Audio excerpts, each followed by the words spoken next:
Ugh, barely. The last second I realized I needed something. You know how I'm stuck here. Hi, everybody. Not that there's everybody yet. But I was like, holy crap, I had to extricate myself, run in there and run back. Oh, goodness, how are you, Chat Mama? Oh, I'm tired. I need to get some sleep. But other than that, things are good. Let's see. Yeah. I was supposed to go protest today, but so I went to sleep at like 9:30, and my daughter called me at noon and woke me up. Hey, Mark. And I couldn't get back to sleep. And I was exhausted. So I'll tell you about the reason I couldn't protest earlier in the week later on. Don't want to start off with medical issues. Nothing major, just something weird. Something weird that I didn't know existed until I walked 8 miles last Sunday night and found out that when you exercise too much, things happen to your legs. I'll explain it. Like I said, I'll get into it more later. But yeah, so they decided, y'all know I'm doing security and I have to walk. Well, I was doing okay, doing everything within a 2 hour frame. One of the outbuildings, the ceiling fell in inside. These are old buildings, old buildings. This is an old part of town. And it severed the electrical to the fire alarm. So they had to turn that electrical off. So there's no, oh my God, it's driving me crazy, you guys. I'll try to do this. Try to do this as much as you can. So now we have to go physically check that building every hour. So adding that in, even trying to add it to other patrols that I do, just kind of as close as I can get to it. Yeah, I know. This I didn't grab my notebook, but so average. If you guys haven't heard me say this before, Mark, I know Chat Mama has. It said average mile for most people is 2,000 steps, but I looked at a chart. I'm short, so it said 2,433 steps. So I take even more steps for that distance. I've been averaging 6, sometimes as less as 5.7 on those Saturday nights where we have customers till 9. When they added this on, I did eight something last Sunday and 7 something the night before that, and I overdid it. And so, and then we got the skinny on it. How long are we going to have to do this? And they said probably a long time, because they have to fix. They would have to spend money to fix it. So I don't see my boss until Monday morning. So I'm going to tell him what happened and tell him I will try. But if I do that, then I'm going to cut off something else.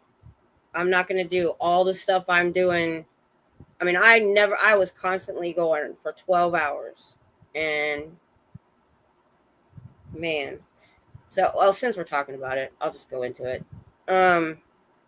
So Monday, my legs didn't feel good. My feet didn't feel good. And I happened to look at from the knee down, big red splotches on both legs.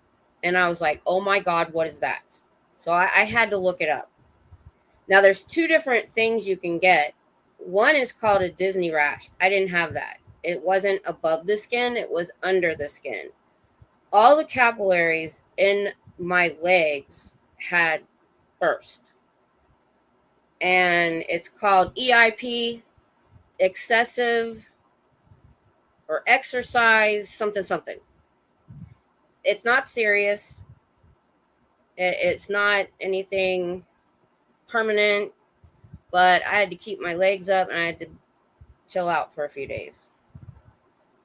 I'm like, every week it's something. I haven't even looked I haven't even tried to figure out how long it's been since I was protesting. It's really driving me crazy. So next week, no matter what, y'all can keep my feet to the fire. I'm going protesting next week. I don't care. Because if this job gets to be like this on a regular basis, I'm not going to stay. The money's nice, but it's not worth feeling like that. If you remember, I'm trying to get this glare off my glasses. I never intended on a job. So it's just us two right now, I guess. That's why I kind of came on a little bit later. Because I know on the West Coast, it's only 9 for them. So I know there's a lot of people that are probably streaming right now. So that's why I decided to come on a little later. But yeah, so that freaked me out. But I haven't even looked at it that good yet. I guess it's gone. It's gone now. So yeah, that freaked me out. And there about 2 a.m, and I got there at 6. About 1:32, my body crashed. My body said, "You need to sit down." And I'm like, I'm going to sit here for 30 minutes. I don't care. Because I don't even sit down to eat that long. We just have to go in the break room, and I'll take maybe 20 minutes. Because I just can't stand to sit still. It drives me crazy. I'm going to have to force myself. Because the other people, I'm doing more than anybody else, from what I can tell. When I can look at their activity reports and I look at my activity report, I'm doing it more often. And so, because the other lady, she has bad knees. The other day, man, she was leaving and she could barely move. I don't know I don't know how she's doing it. So I'm going to count. There's a couple times I can see it from like the 4th floor emergency door that I have to check. I'm going to count that as my hourly. Then there's another patrol. I can see it. I can see if there's smoke or fire. That's what we have to look for. We have to go look, and it's on the opposite side of the block. Yeah, it's not the vasculitis. Maybe it is. Because there was one that was above the skin rash. I think it was the vasculitis. Thanks for looking that up. Then there's one that I found off. It's hard to find because I tried to find it again and couldn't. That's more underneath this. Nothing was raised up on mine, but it's the same thing. I mean, it's the same thing. It's caused the same way. I mean, it's pretty much the same thing. But yeah, it freaked me out. So I was like, I'm not going to kill myself for this job. And we all kind of feel the same. I think she feels the same way. We're all about the same age. And we all have issues. But it wasn't supposed to be this hard. We have a couple young guys.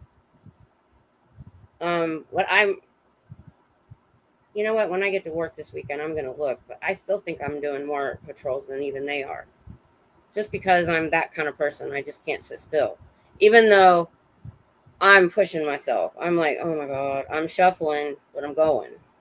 It's not like I'm like this all night long. I start out that way. But yeah, that freaked me out. I almost didn't even see it. But my toes were tingling. Now I get tingly toes from the fibro, but this was different. It was like my whole foot. And the tingling in my foot did not go away until Tuesday.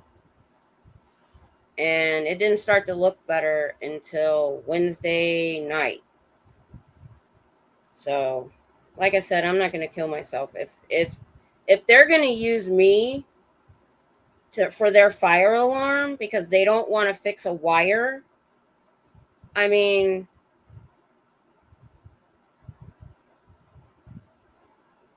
no, sorry. That's not, we're there for that, sort of. But we're not to be in place of a fire alarm. So, The problem is when you have a new contract, if you know anything about contracts, you don't want to raise any problems because then they'll be like, oh, well, we don't need you guys then. So there's a fine line you have to walk. But I'll be like, if okay, fine, I'll do that every hour because it's if I do a straight line to it, it's not that far. But I'm gonna skip something else. I'm not gonna be doing everything that I'm doing all around it at the same time. So it's not that I'll eliminate anything. I'm just gonna force myself to sit a little bit longer, and I did. Even though I did 8 miles, I was surprised actually. I'm surprised every time I think I'm walking slow or I'm not doing enough, I end up doing more than I'm supposed to, or not more than I'm supposed to, but more than I think I did. So anyway, where is everybody tonight? Who's all alive right now? Probably everybody. That's the thing about Friday night. That's why I like Saturday night. Plus, Friday night, everybody's just got home from work. They're tired. They don't want to be up this late. Saturday night always worked way better. But I'll hang out for a little while till people want to jump on. Let's see. I'm going to wait till we have more people before I open my stuff. But I got some cool stuff. Oh, yeah, I saw when Tori came on.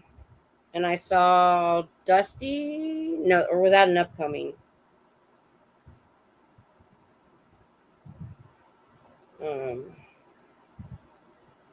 It's not telling me anything on my phone. But oh, okay, yeah, a lot of people on the West Coast. That's why I moved it a little bit. Well, Tori's always a night owl, so I wish I could go back to Saturday night, but I don't know. Maybe we'll see. We'll see how it goes. Yeah, he's usually done after the concerts are over. Oh, he's in Florida anyway. He's an hour later. It's more the West Coast people that tend to come on. But that's okay.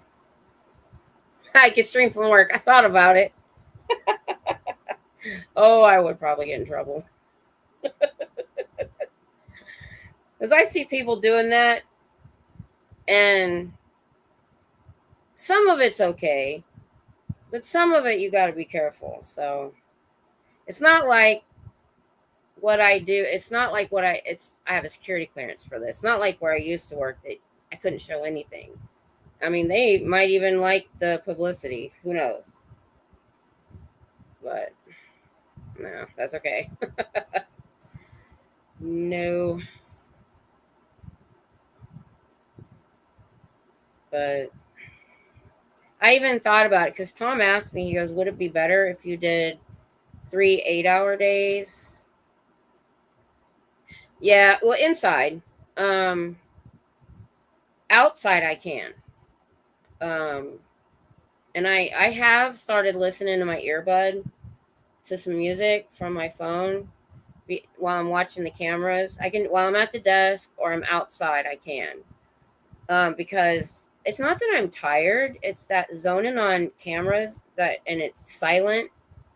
I'll be like 30 seconds will go by and I'm like I'm zoning on one camera, so it gives me something. So if I do like the outer perimeter, which is literally just walking the sidewalk around the block, I can take it with me. It's just inside where there might be fumes and stuff I can't. So, and it's a nice little neighborhood right in front of us. There's a cookie place. There's a restaurant I want to try. I want to do date night one night and go to Waco.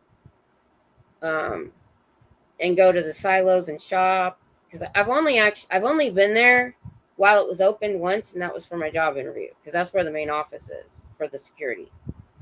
So I haven't really ever got to really shop there. And they've got a coffee shop, a bakery. They have a restaurant a few blocks down, but that's not the one. I want to go to the one. Oh, Brazilian Steakhouse just opened up around the corner, literally like a week ago. I don't know what that is, but it sounds really good. I want to go there. I'm like, we need to do date night, and I want to go to where I work and do the tasting room. Whoop! Whoa! Oh, I hope you're still there. Did I? I minimized my screen. Just I was getting some dust off, and the screen disappeared. It just minimized. I hope you can still think. But yeah, I could. You know what? I wouldn't live stream, but um, we'll see. Okay, it just it gets scary when your screen disappears. And there was a second screen. Prime Video's open. I don't know why. I wasn't even watching it. But oh, the lighting in here. Oh my. So the light you see over here is actually my little ring light that I bought. My lamp died. They're not that old. I love I got these. They're not very expensive, but they were touch lamps. I have never had lamps that matched in my bedroom. Nothing ever matched in my bedroom because everything else came first. The kids' rooms came first. So it wasn't working. I thought it was the light bulb. So I ordered new light bulbs. Hubby put them in, didn't work. So his was still working. So we took his bulb and put it in mine, and it still didn't work. I'm like, oh, it's my lamp. I'm so sad. Yeah. Oh my God. I don't know how many years our nightstands were plastic drawers. Those plastic drawers you can get. Those were our nightstands for like 10 years.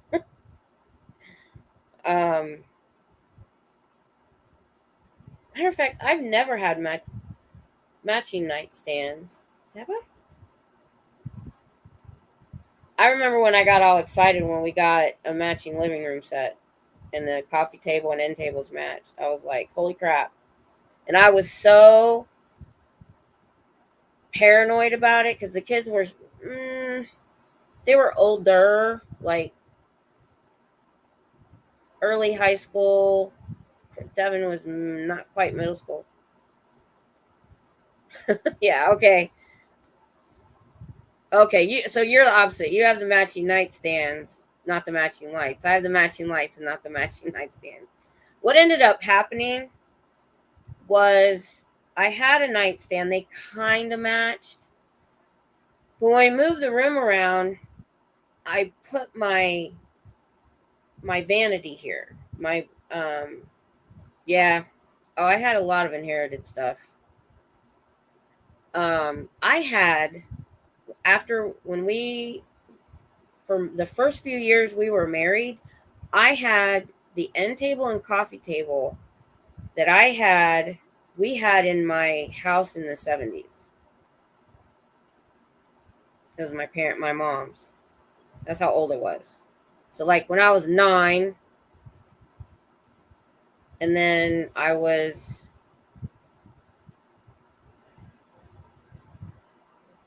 20 when I got married, and we had them for quite a few years. We had them when we moved here for a while. I liked them. Because they didn't look that dated. They were octagon, the end tables, and the door was like this, and it opened, and a lot of storage. And the coffee table was open in the middle with 2 openings that slid, and you could store stuff. I thought it was great. And it was dark, like dark wood, fake wood, of course. It was fake. I liked them. And no, we had them for a long time because I remember telling Devin there were scratches in the edge where she had fallen when she was learning to walk and was hitting she hit her front teeth on it a couple times until I finally just started putting pillows all the way around it while she was learning to walk.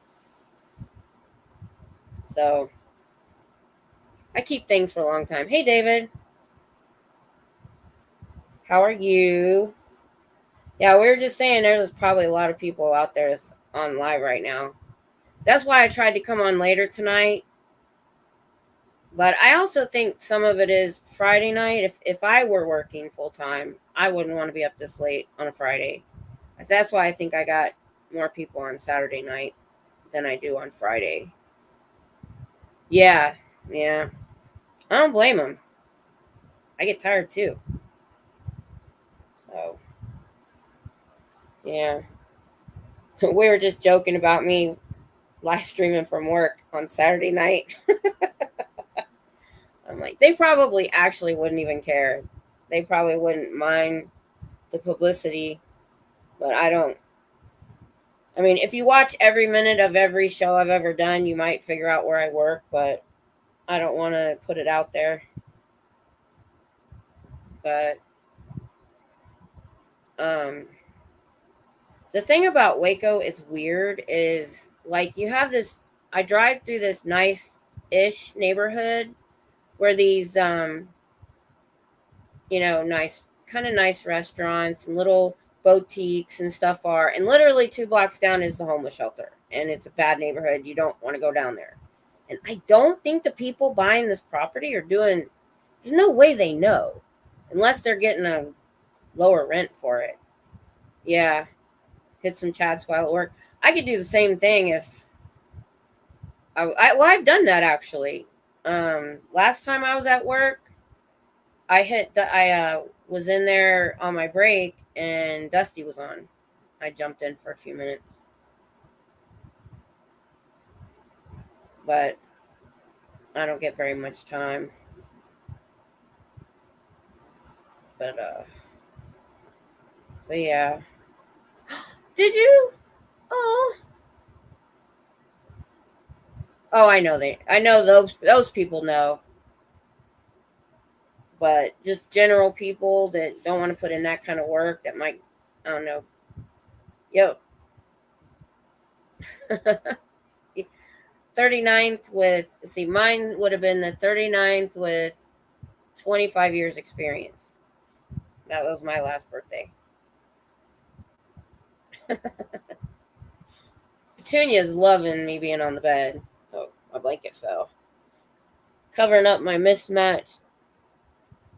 We just put clean sheets on the bed, but we have 6 pillows. So not all the pillowcases match. I have extra pillowcases. My favorite pillowcase matches nothing. But it's the one I use. Anniversary of your 39th. That's a good way to put it too. Did I tell you last time that I lost 7 pounds? I don't know if I got to tell you that.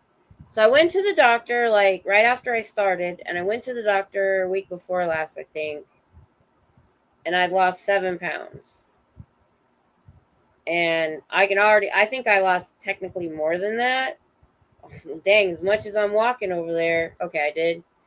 But I think I've gained some muscle too, because they just finally got my pants, and I'm like, well, the ones I tried on were too tight, so I said, well, get the size up. Now I could probably wear the ones that were too tight, but I have a belt now, so it doesn't matter.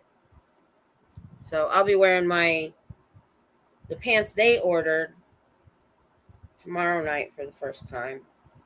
Oh, and so then I go in there, and we have to wear safety glasses inside, and we had ones that go over your glasses, and I liked them. When I started, there were 3 pair, and there's a little box they go in. When I'm done I throw them in there.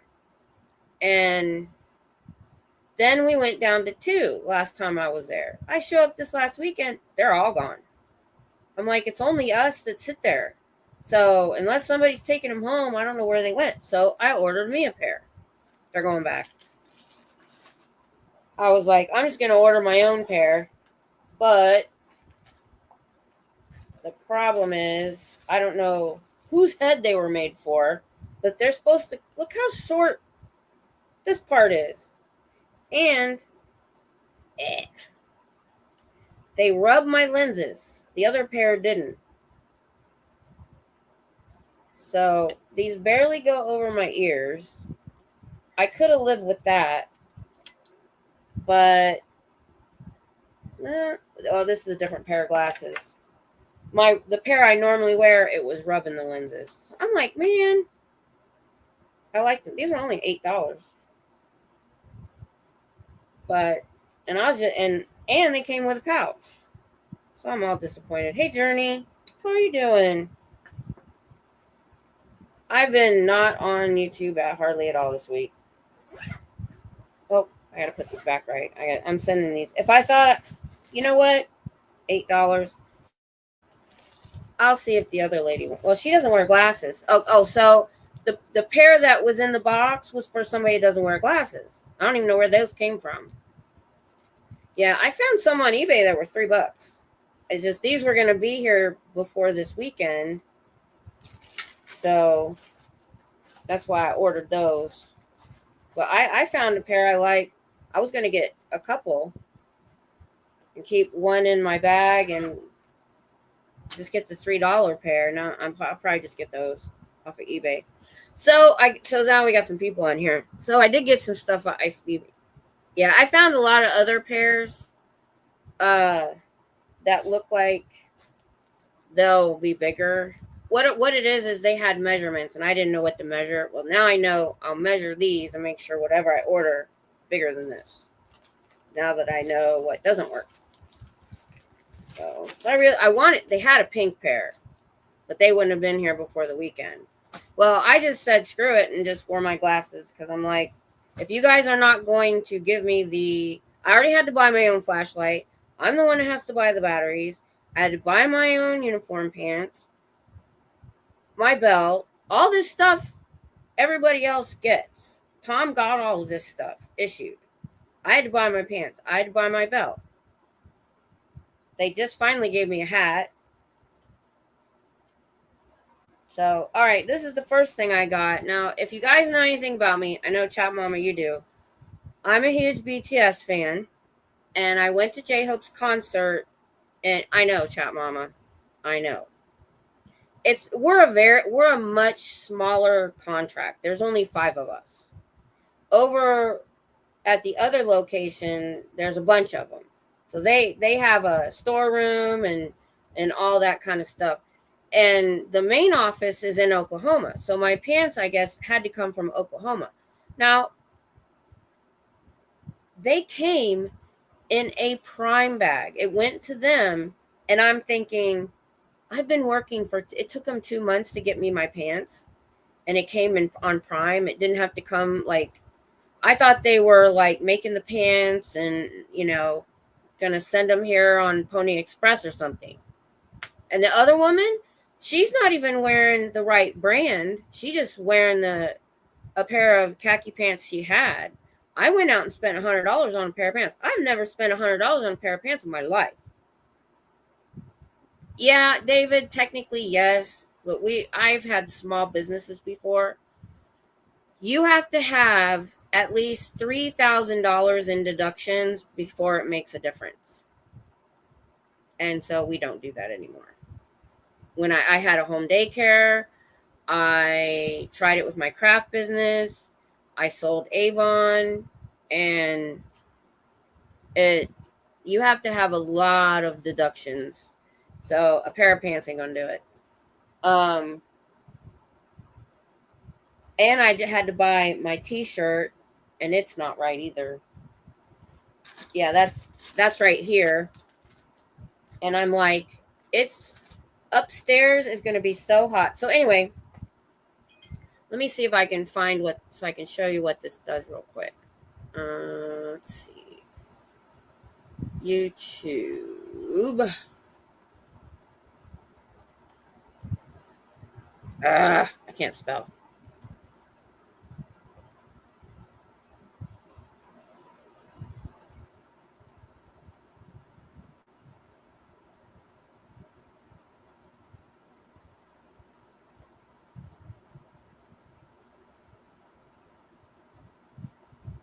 All right. Donations. All right. So I got mine. So I went early to the merch tent to get one of these, and they were out. And I was kind of glad I didn't have it because I hadn't been to a concert in 20 years, and I had other things in my hand, and I just didn't want to deal with it. But now I know what I'm doing. Yeah, khaki pants, but black shirt, black polo shirt. So it doesn't look too bad. I got my black belt. Well, I remember that belt that stank. Um, I'm in security. I got hired on at my husband's company in Waco, but I'm at a different location. So we work 2 blocks apart, but we can't carpool because I work Saturday and Sunday night from 6 p.m. to 6 a.m. That's why I had to switch my lives to Friday night, and I don't do Saturday night right now.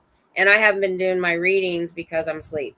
Because I have to leave the house by 4:30. Because Sunday is worse. Sunday is the day with all the slowdown. Saturday, but Tom had to leave 15 minutes early. He goes to work at 10. Now, I was working extra and I on the weekdays, and those are 8, so I went in 10 to 6, so we got the carpool. That was cool. Last week or the week before, I can't remember. So anyway, the army bomb is this is a K-pop thing. I've never heard of it before in my life. So this is what it is. So did I tell you I got tickets to Gin? I don't even know if I told you this, chat mama. Maybe I did. I tell you everything. So I found out last about a week ago or a week that Jen was going to tour, and I didn't think the tickets were going to be on sale yet because he hasn't even dropped his new album. That's in 7 days. And I jumped on. He's touring. He's going to be in Dallas, and I got tickets. Pretty much the same nosebleed seats I got before, and they cost a little bit more, but I don't care. So this is an army bomb. Now, in K-pop, different groups will have different lights. I saw one in the audience that when they did the Asian Music Awards, that looked like a crown. So they might have different shapes and stuff.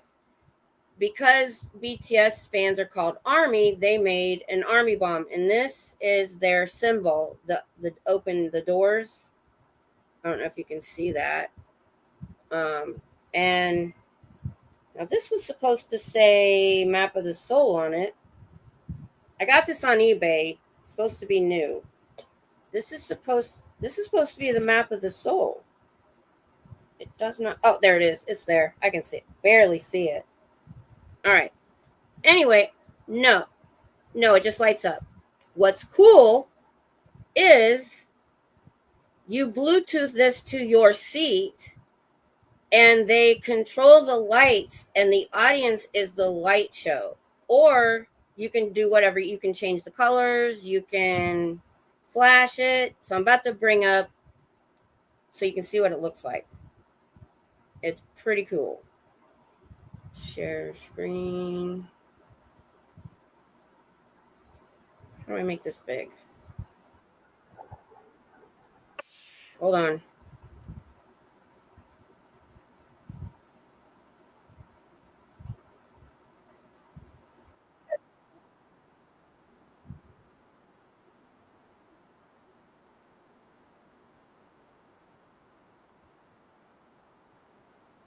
Can you guys see that?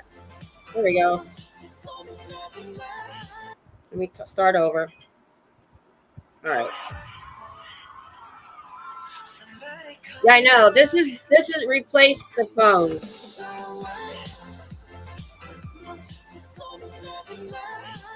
They've made words. I've seen them make words. I wonder if I'll show it. See? They did words.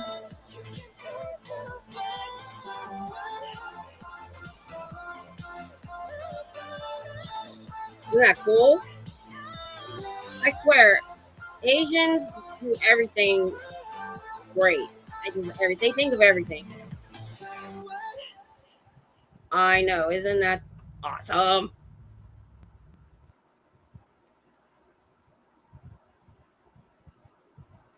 So that's what this will do. And if it's a venue where you can't Bluetooth, then I can turn it on and I can change the colors and see. There's this little. I guess this makes it the army bomb. I don't know. I know. Isn't that cool though? That is so cool. I think they were working at J-Hope's concert because when he dressed in red, everybody's lights were red. So I think they were, and I'll have to follow some sort of directions on how to Bluetooth it and all that. So that I got that finally. Because when I was looking for one before the other concert, I only had 3 weeks notice from the time I bought tickets. There was nothing for sale. Well, I saw people leaving J-Hope's concert with 3 of them. Now they're all over eBay. I got that thing in less than a week. Yeah, I know. It will be. And the thing about it is, Army, the fans are it's such a different thing. It here going to a concert, you just go, everybody has a good time, and you go home. No, Army is organized. They do charity projects. They have a charity map all over the world. There's millions. And while I was in line for almost 2 hours in the rain, people just kept coming by giving me presents. Stuff like this. I don't remember. I think because I don't know why. I think Ducky means something. They make stuff. They took a pouch and put letters on it and filled it with stickers and gave them out to a bunch of us. Some of my stuff got washed by accident. So look, they printed pictures of J-Hope for me. I haven't even gone through this yet. Okay, so Sweet Dreams was one of his songs. Mona Lisa was, so somebody used their own resources, printed these out, probably made hundreds of them. Hope. What was the first one that I missed? It's a community. I'm called a baby Army because I'm new. Oh, Hope World was one of his albums. So somebody handed me some pictures and they got washed. Then there was I put it in my security bag. They gave me a little pouch. It was a care pouch. It had earplugs that were purple's the color, is BTS and Army's color. Alcohol wipey, and I use those earplugs because even with those squishy earplugs, you can still hear. And like, I'm old, and it's been 20 years since I was at a concert. I use those earplugs. They came. So this light comes with a pouch and stuff. So let's see what fell out. Okay, here's the manual.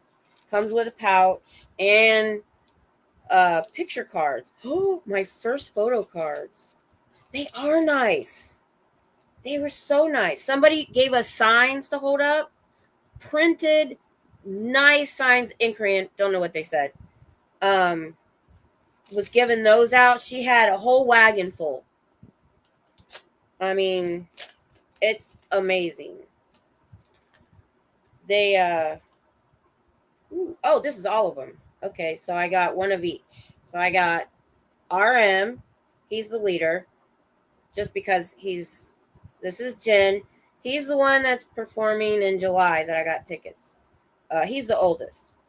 And then Suga. I got Suga. These are my first ones. There's J-Hope. That's who I saw in March.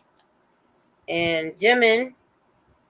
This boy, these are not good pictures. This boy is so pretty. He's pretty.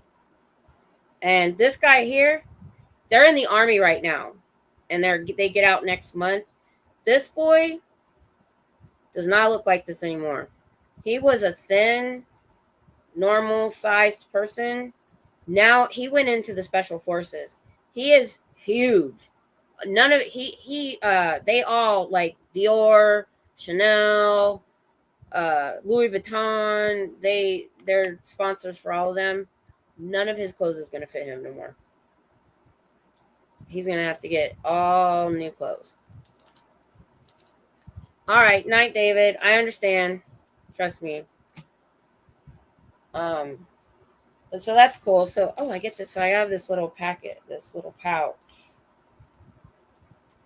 Let's see what it looks like. So this is brand. I don't think this has been used. They said it was new. None of this has been opened before. Oh, nice. Oh, and it's got a wrist thing. Oh, and it's got it's got a army on it. It says army and BTS special edition. Cool beans. So that goes in there. Cool. So let's see. So they have oh my God. There's very few pictures coming out of them. I'll show you what I mean. You have to see this boy. There's only let me see. Let me see if I can find a pic of him. A good one.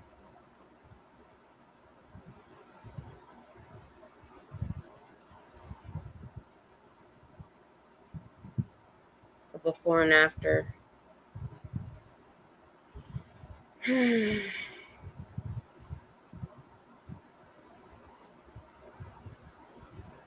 it's not a good one. So I know somebody did it.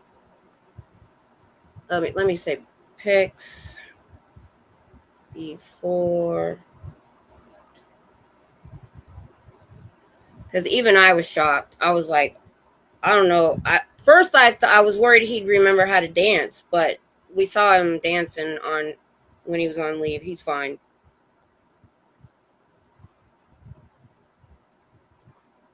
Let's see. That's a good picture. Here's a good before and after. Yeah. And they go in for 18 months. Yeah, he's not a baby no more.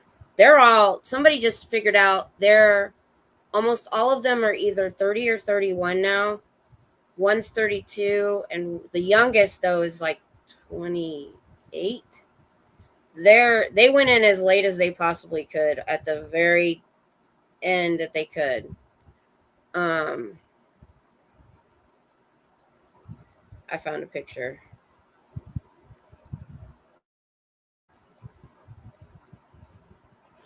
Hang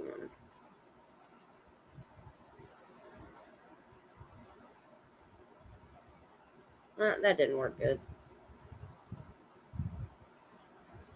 I'll just bring up the whole thing. I can't. If I bring up the one picture, you get the whole article. I'm like, I don't want to do that.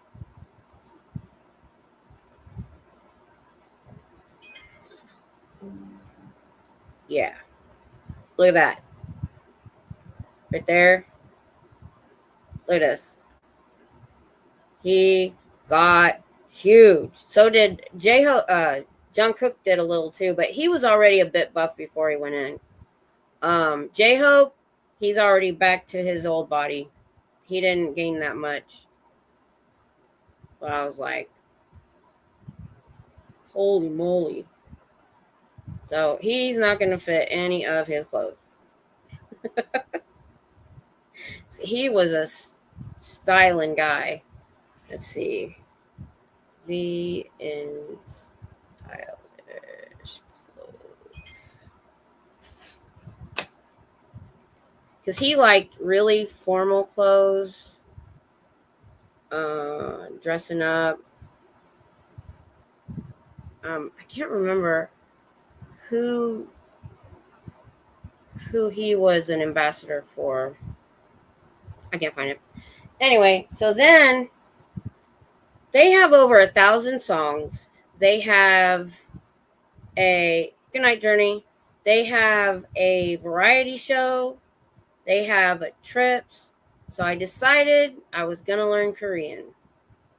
I've been going back and forth about it. Because, we get a lot of the captions on the songs and stuff. I decided I'm going to learn Korean. So I'm in the chat with this one channel. She goes live and gives a lot of news about not just BTS, but K-pop. And I was talking to people. in the chat. One of them's from Texas that I was talking to. And I said, I'm thinking about learning Korean. And she said, go to eBay and find these books. I didn't know these books were learning Korean with BTS. I was like, no, you've got to be kidding me. Now they have so much merch, it's ridiculous. If I'm like, oh, so one set but I went on eBay. See, I'm a smart shopper. I got a $110 kit for $29. I got another set that's 4 books that runs $45. I got for $20. So, but what's cool, this one just came today, so I haven't even unwrapped it yet. This is the set. It has a pen that talks to you.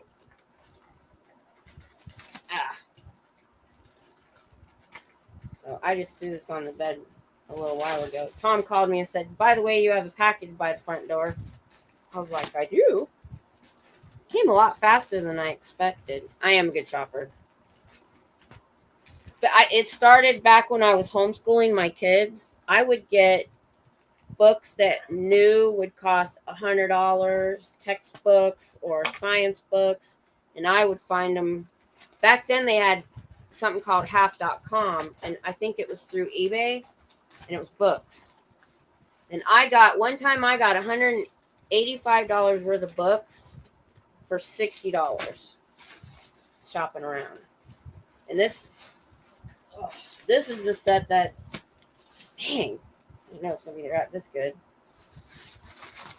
Came a lot faster than I expected.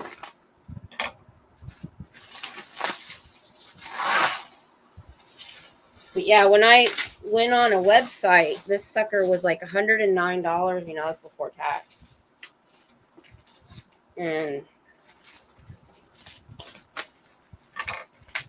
now this set, it costs more, but it has less books because it has fun stuff in it too.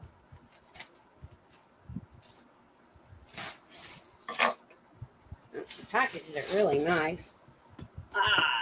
There we go. Learn Korean with Tiny Tan. Now, Tiny Tans, this is what she said. She just said, go find the Tanny books. The Tiny Tans these are BTS characters, but they're called Tiny Tans. I'm still learning this stuff. I didn't even understand that till recently. And so I just put in learn Korean, and this was the first thing that came up. I wouldn't have even known if it hadn't popped up the way it did. So then I was in the same channel chat, like, like a week ago, right after I ordered it, and told her I ordered it, and she's like, "Isn't the pen cool?" I'm like, "Yeah, it is." The only thing I'm worried about after I ordered it is the other set comes with a pen too. I'm worried that I should have gotten the pen with that set because the pens might only be programmed for the books that come with it. That's the only thing I'm worried, that the pen won't cover. And this is from the Hive company, so this is official merchandise. Oh, here we go. I don't have very much room between the computer. I know. It is packaged really well. I did see a couple people unbox this and look at it and stuff on YouTube. Can't get it open. Is it tape? No? There we go. My dogs are going to run out of room. This is nice. I don't have a desk. Ooh. Okay, so. All right, so I'll pull everything out and show you. So it comes with fun stuff too. It comes with some tape.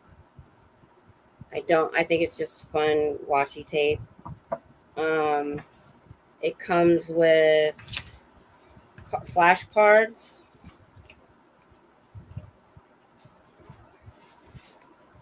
like pig.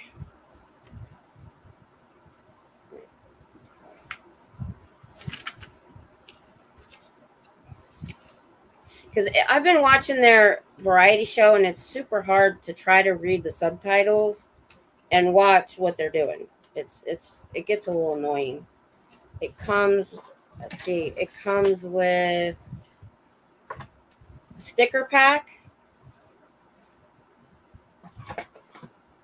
Let's see what's in here. It comes with the book and the workbook. And it's in a package. It comes with a poster with all the letters and stuff on it that you can put on the wall. Then it comes with a pen that when you touch it to the squares, it will tell you, it will pronounce that word or letter for you. That's really what sold it. It wasn't the fact that it was BTS. It was the pen that probably needs charge. And it's purple, like their color. And now I thought at first that they were the ones saying all the words. All it is when you start the pen up, they say, the whole group says hello, and when you shut it down, they say goodbye or something like that. Yeah, so this talks to you, and when you touch it to pretty much anywhere, somehow it knows in the book where you are. I don't know how. Let's see, is it charged? Turn it on. Up, down, power. 안녕하세요, 아미 여러분. 함께 뜨거워. Did you hear that? Let's see. That's a review. Let's go to up here. So all I did was touch the word.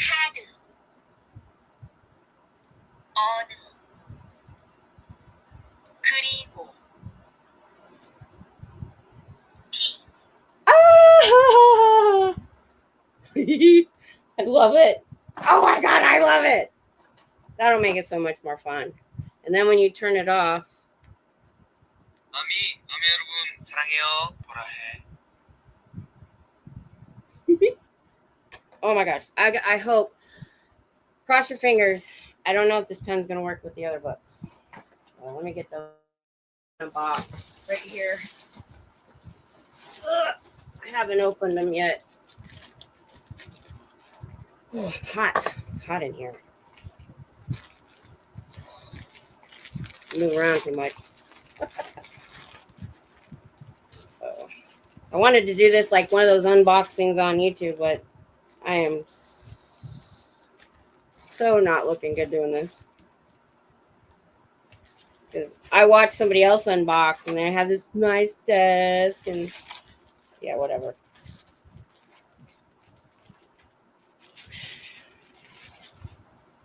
Come on now. Now, if I'd have got these with the pen, it was $45. I got them for like $20.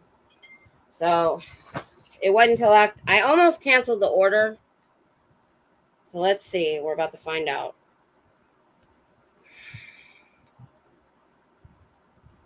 안녕하세요, 아미 여러분. 함께 뜨거워. That's only 4 of them.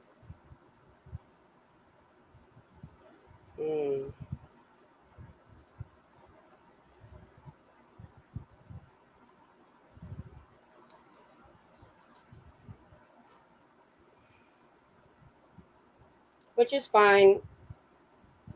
Nope, it's not working. Darn.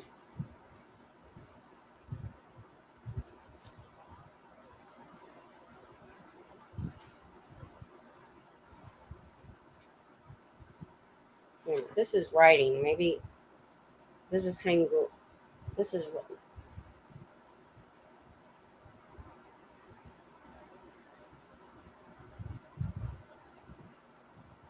Darn it. 아미 여러분 사랑해요. 보라해. Okay. So I'll have to see if I couldn't find the pen, the black pen by itself. The black pen comes with that set.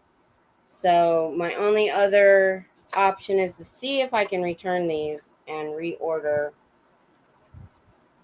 them with the pen, which is, yeah, boo. It'll be 45 instead of 20. But it's, let's see, book one, I don't want to hurt these, is, doesn't say what it is. 2, 3, and 4. I need to look and see. There wasn't a lot of videos to see if really, if these are going to teach me any more than that one big book will. They may be doing the same thing, you know, because this is an awfully, no, I think there's got to be more, because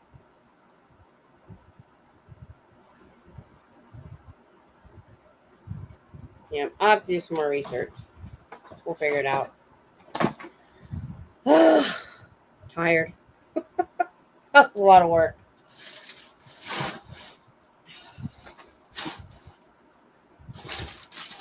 Oh, there's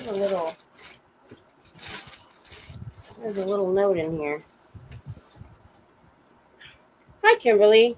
Please leave feedback if you're happy with the item. That's cool.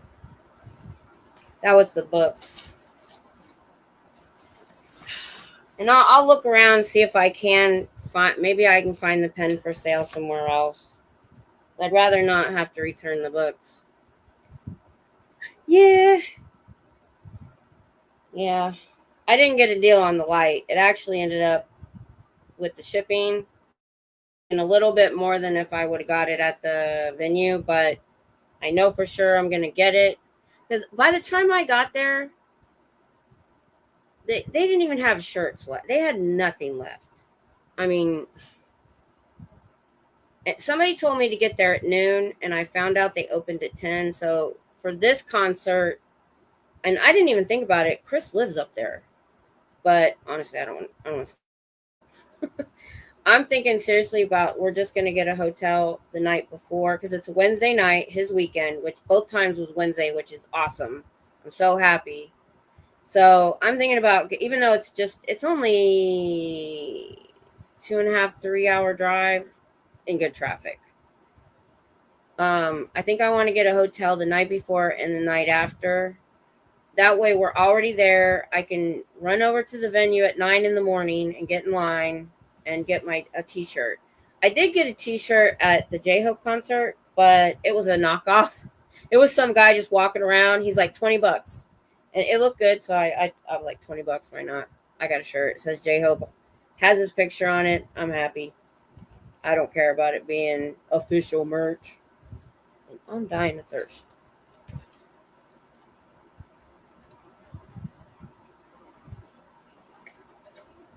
But the decision was, I've always wanted to go to Japan. And if I was going to learn another language, I wanted to learn Japanese.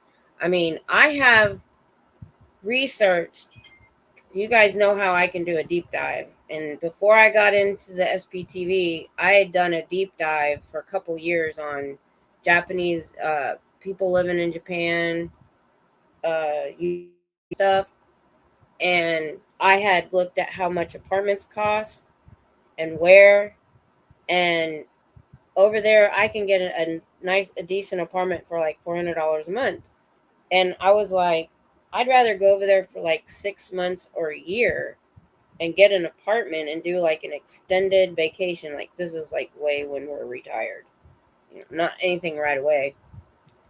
And so if I was going to learn anything, but I also got into the K-pop, and I've also watched Korean YouTubers. I like Korea. It's just they're very similar in a lot of ways. There's a couple differences. And Tom has been to Korea. He was there for a year. He forgot everything he learned. But I think he would probably rather go back to Korea than he would. But I don't want to go to Korea for no 6 months or a year though. I would go there for something shorter. So I keep hitting the table. So I had to weigh my options, and I'm like, there's a lot of K-pop out there. There's a lot of K-dramas I haven't watched because there's Japanese and there's Chinese dramas too. The K-dramas they're pretty good. Their comedy is, oh my gosh, they are so funny. But I can only watch the ones that are dubbed. I can't watch something and read subtitles. And I'm into anime too, but there's Japanese anime, there's Korean anime.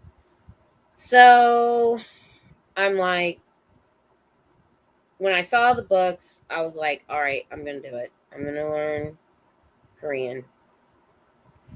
I may not learn it fluently, but I'd like to learn enough that maybe I could, I don't know, read some or watch some of their shows and not have to watch the subtitles. So that'll be fun. But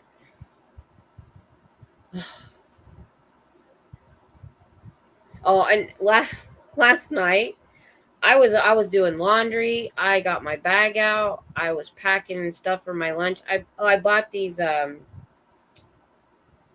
they're a snack box. They have 4 compartments and there's 4 of them because we were buying these like little things at the store and with like nuts and cheese and like dried fruit in them. And they're a pretty penny for what's in there. So I'm like, you know what? I'm going to make my own. So I just got all that stuff last week. And so I was making those up. I was making up our snack boxes. And I got like dried mangoes, dried cranberries, cube cheese, a nut mix to put in there. Anyway, I was packing like I had to go to work today. And Tom finally said, I was saying something, and he goes, you don't go to work till Saturday, right? And I was like, no. Because I was trying to get my laundry done and all my uniforms done, and which most of that was done, but I was doing a lot. And I was like, I got to get to sleep. I said, but I got to wait till my socks are done so they're ready so I can go. He's like, you don't go to work. I was like, so everything's ready. So I didn't have anything to really do tonight. Everything's ready to go. All I got to do is I had to take my bath. That was it. I got to stop taking my bath the night of this stream because I'm always overheated by the time I get here. Oh, I know what I want to do. Let's see if this thing, where'd I put it? Hello, where are you? Where'd you go? There you are. Too much crap on my bed. Let's see. I'm assuming it's like a flashlight. I go through 3 AAAs in a week. Matter of fact, it's the exact same thing my flashlight takes. I have one of these in my flashlight, but it has a special cover because it's supposed to be explosive proof. But 3 AAAs last me 2 12-hour shifts. And then they don't die completely, but they get once they get halfway, it's not bright enough. So I put them in a special use bag because we probably can still use them in things like remotes or things like that. Ooh, came on. Oh, it's flashing. So you can flash it.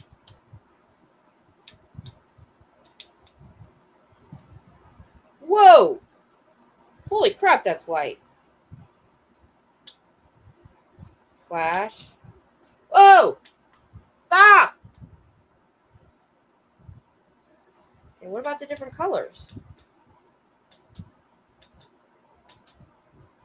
Wait a minute.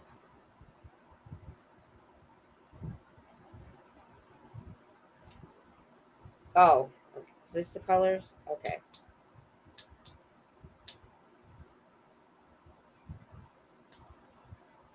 There's no off? How is there no off?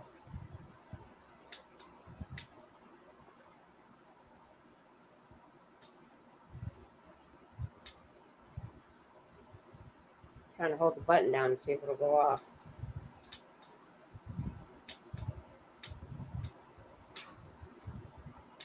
That thing is bright. Man, you know what? I should take this to work. If it wasn't for that thing is brighter than my flashlight. Okay. I don't know how to turn it off. Battery's out. Oh, that gave me a headache. Sorry. I'm blind. I'll have to read the instructions. Oh, goodness. Well, I guess it's just us catching up on Fridays. You're probably modding too, aren't you? Depending on who's on. I will never mod. I cannot do it.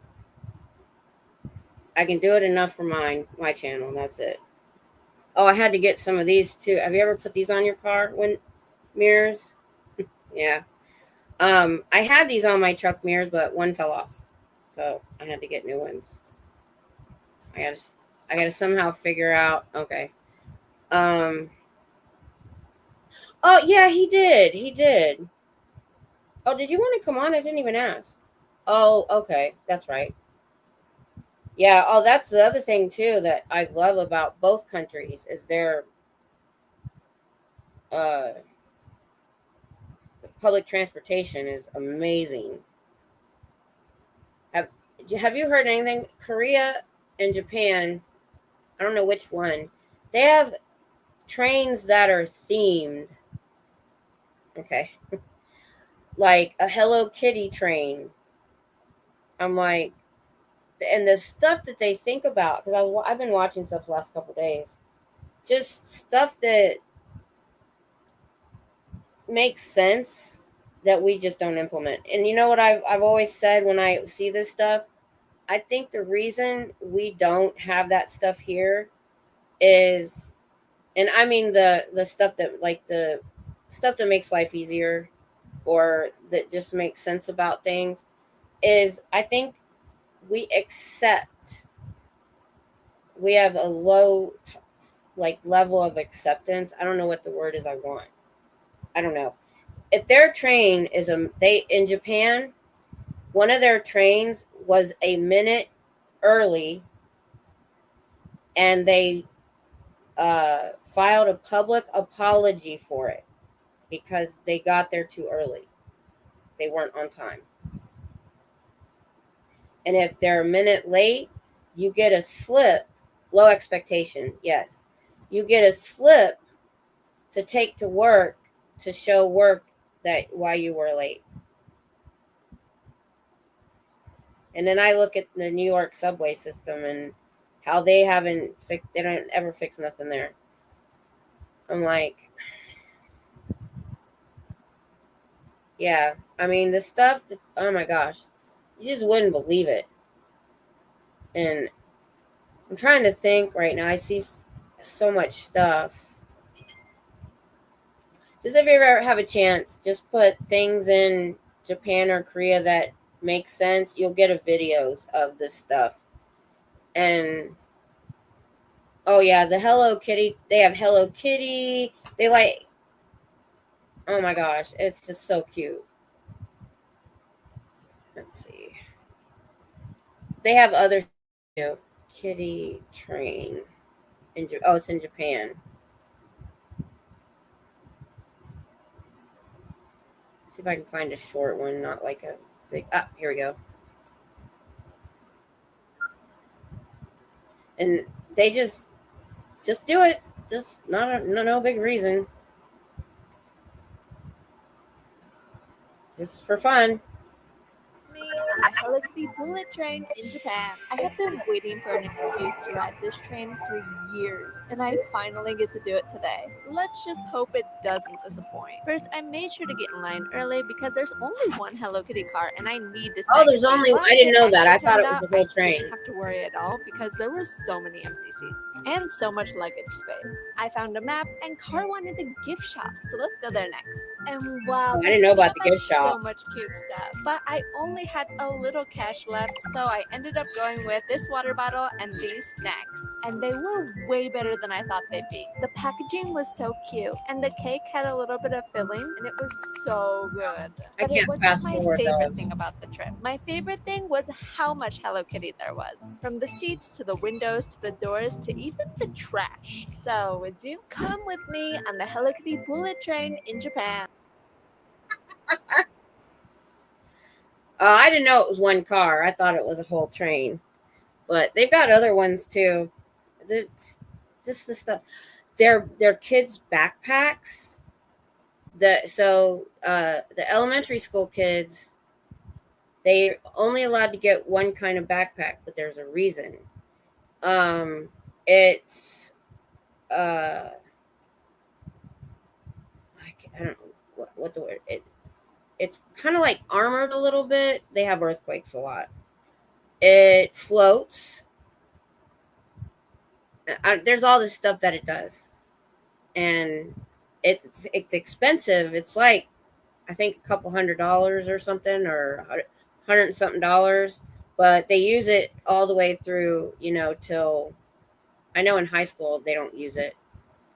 But it protects them. It gives them a float, because they've had tsunamis, they've had earthquakes, all that stuff. So it's a safety device too. I mean, the stuff that they have. You can rent an umbrella.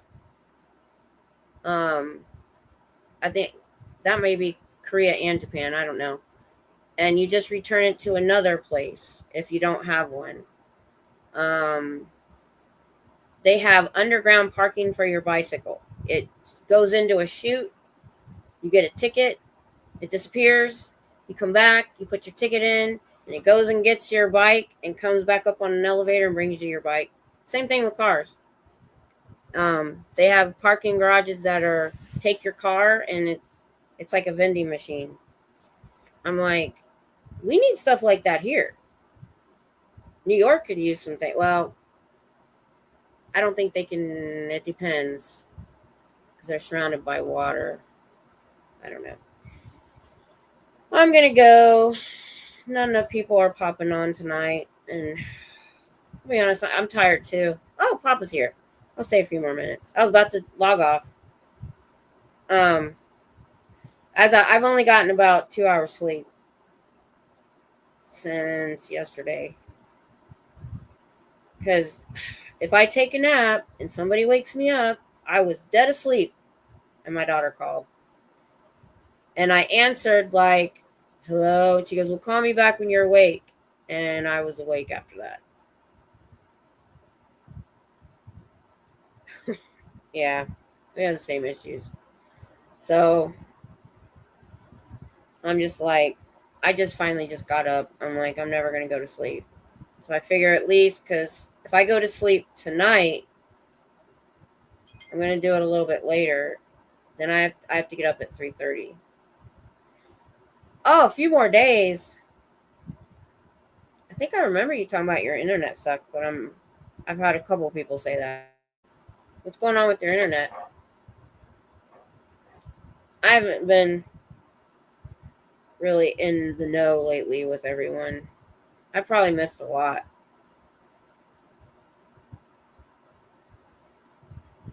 You'd think I could find more time. I just...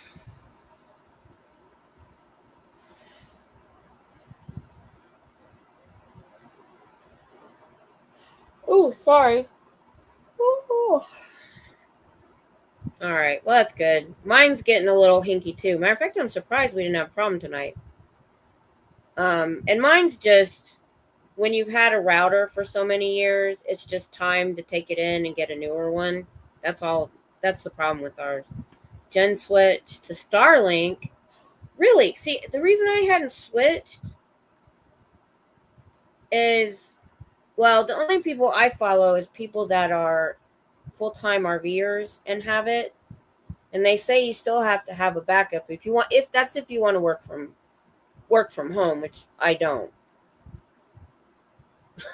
Aw, that's not nice. It's not nice. You be nice now. We've been having fun talking about silly stuff.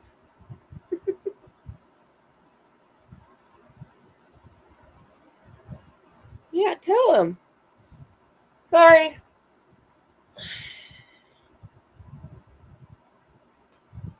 Yeah, I was about to jump off.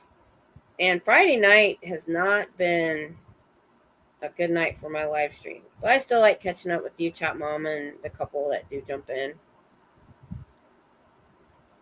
I don't know. And I'm a little upset at about how much this job has encroached on my protesting for different reasons. There's been other things too, but when I started, it was supposed to be 2 days a week, and then immediately somebody quits and I got to work extra days. Well, now I'm back to just the 2 days, so, and the weather looks like it might be getting better and all that good stuff. The family took their Starlink out for a test trip today, and she had it hooked up to a solar powered generator. Yeah, that's cool because you can take it with you.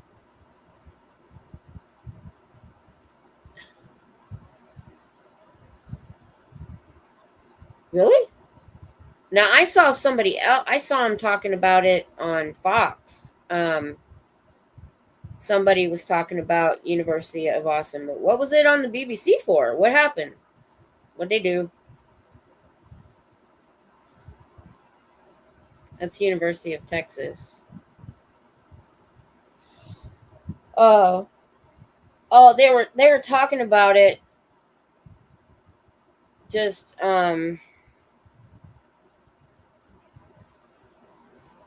there was a professor that was talking about, he was on the board with Harvard and he was on the board with the University of Texas, and he was just talking about a little bit different. Really? I'll look it up. I'm curious. I honestly don't know a lot about the university itself. I don't really, the only time I really hear about it is football. I know Matthew McConaughey was a professor there. He actually taught a class. But he lives down here. I think he taught a class on movies or where's my phone? I remember him talking about it, and he got a review from a student that didn't know he was an actor and said something about it.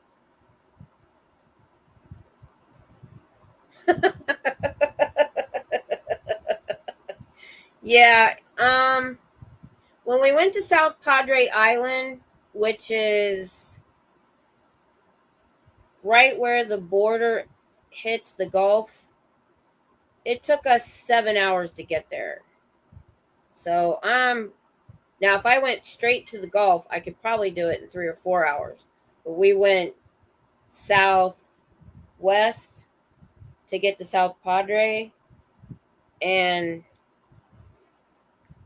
so I'm not like super close to the border.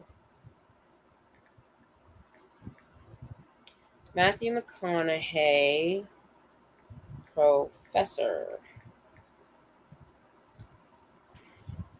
Yes, Matthew McConaughey is a professor of practice at the University of Texas in Austin. He joined the faculty in the Department of Radio, Television, and Film in fall 2019, after previously being a visiting instructor since 2015. He co-teaches a film production class called Script to Screen. And he got a review from a student that said he didn't know what he was talking about. He didn't like his grade or something. And He got overwhelmingly positive reviews.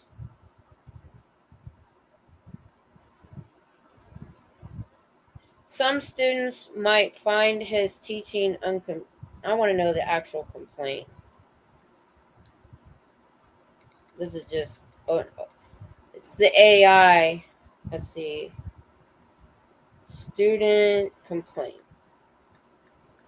It was funny because he was talking about it.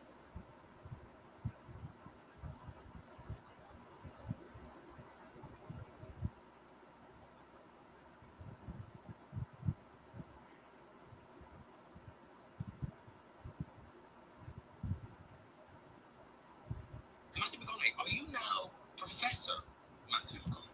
I'm a professor at the University of Texas. You really are the one, yeah? Started a class there. What do you profess? I profess. It's called script. He's on it's how the Graham journey of Norton. script takes to get to screen. So they get to see the science behind the magic and how a movie's made. So in this class, we're going to chronologically follow that journey that a script takes to get to the screen. And I tell you, we know you're good at it because there's a website called ratemyprofessor.com. How am I doing? So well. Government, I want to go to law school. All right. That's what I was going to do for a while. Ended up going to film school, yeah. Oh, this is just. Quality 5, best class ever. He really knows his stuff.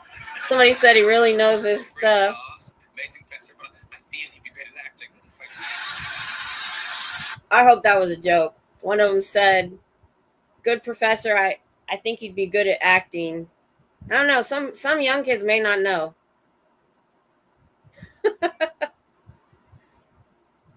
Oh, I'm sure there are.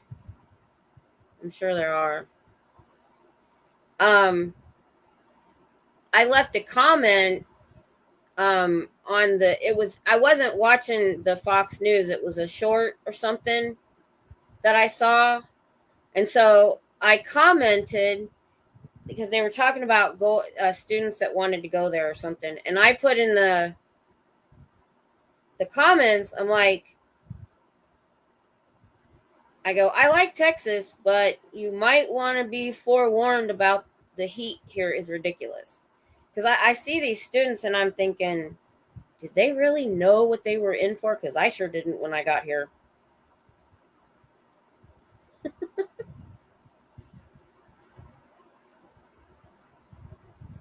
Because I'm like, they're like, ooh, Texas, ooh, Austin. You know, because I'll be honest, Austin is not Texas. Austin is like its own little country. You know, it's young and modern and all that kind of stuff. Not like the rest of Texas. So and I love going down there for that kind of stuff. We hit some craft fairs by accident one time. Oh.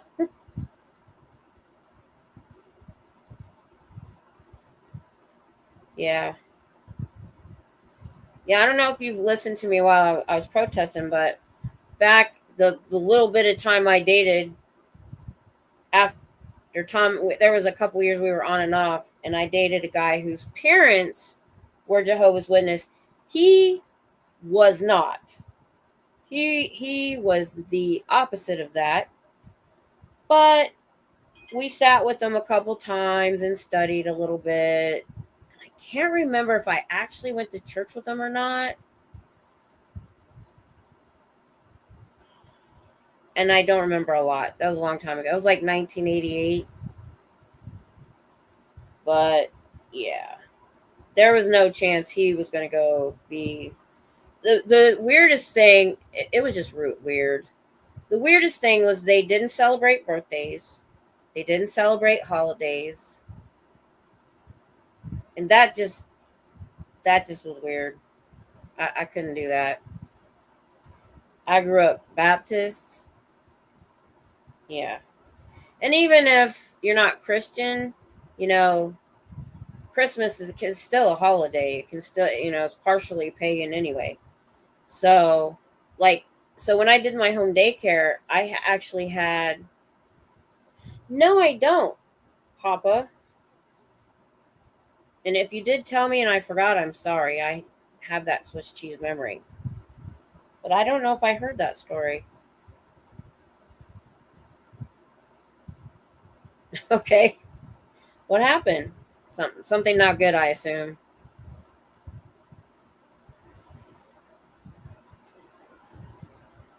I mean, I was impressed that they could build their churches in 3 days because everybody was in on it, but that's all I really remember.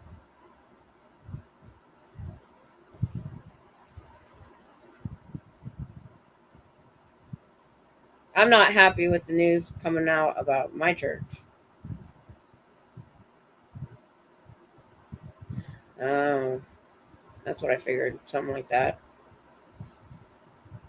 Yeah.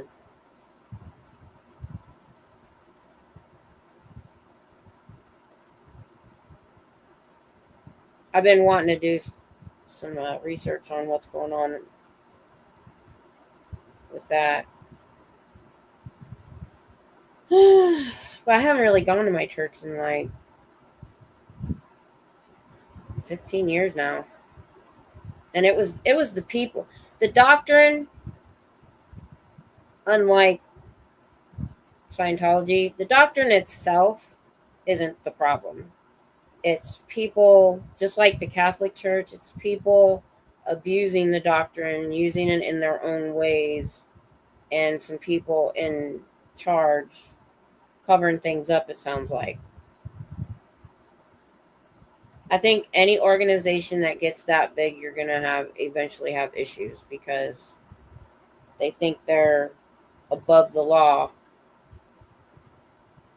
either for all different reasons. I'm not going to get into it that much.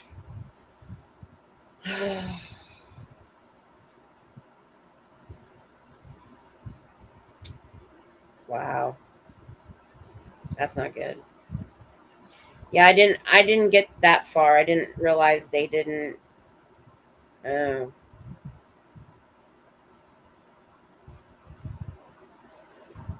that's not good. No church.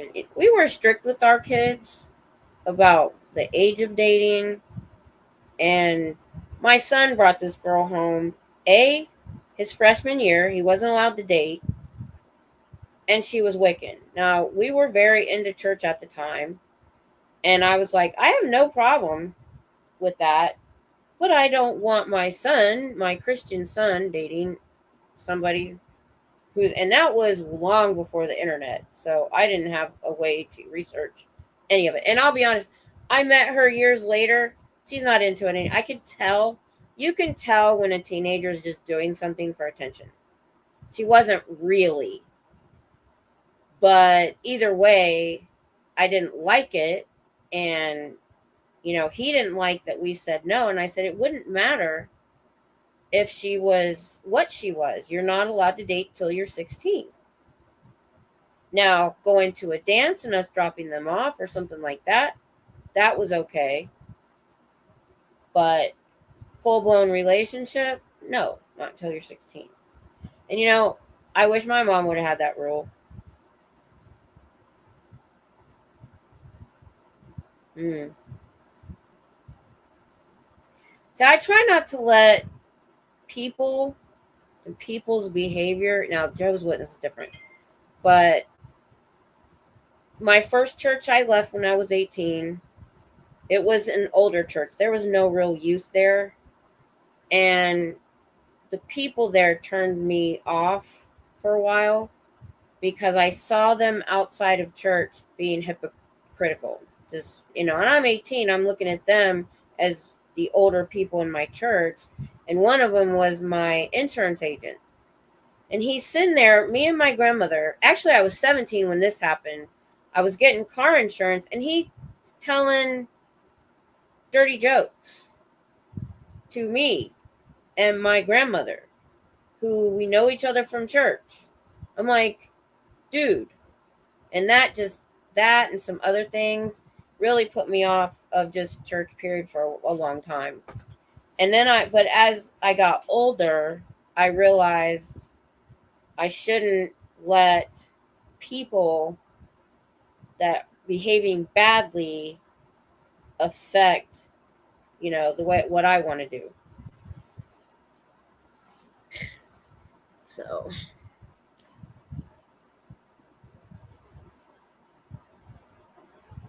yeah, well, we moved here the year after the Waco thing happened. And my dad and my grandmother came to visit, and it was just up here in Waco. It's not actually Waco, it's outside of Waco. It's actually like 45 minutes from here, where the Branch Davidian thing happened. And hey, Carrie.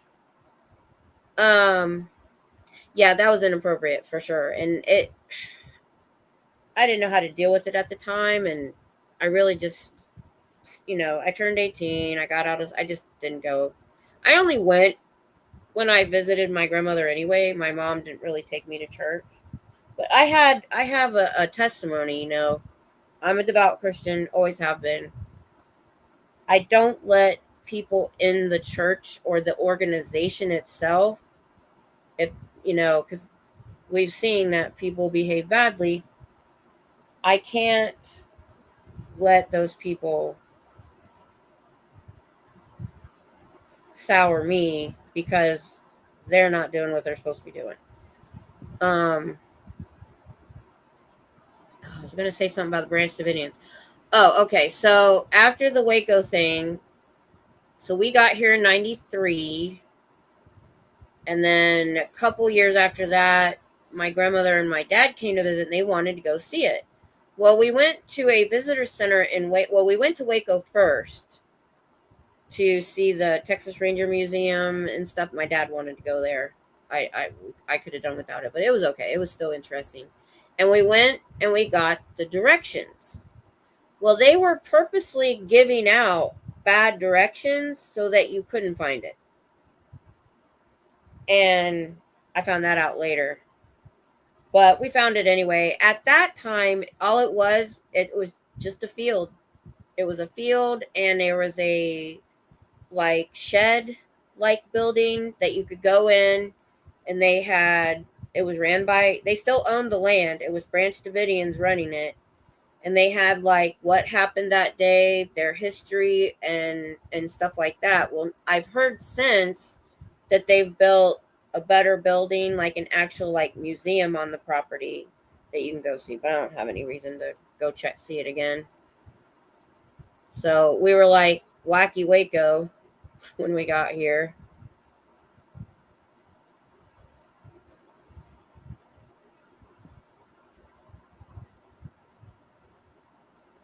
Oh, Lost Boys is my husband's favorite movie. We actually went to the boardwalk that it was filmed on in Santa Cruz. We only lived about 30 minutes south of Santa Cruz when we were in California. Uh-oh. Oh, I missed her saying goodbye. Bye. Sorry, I just saw it. You have a good night. Go get some sleep.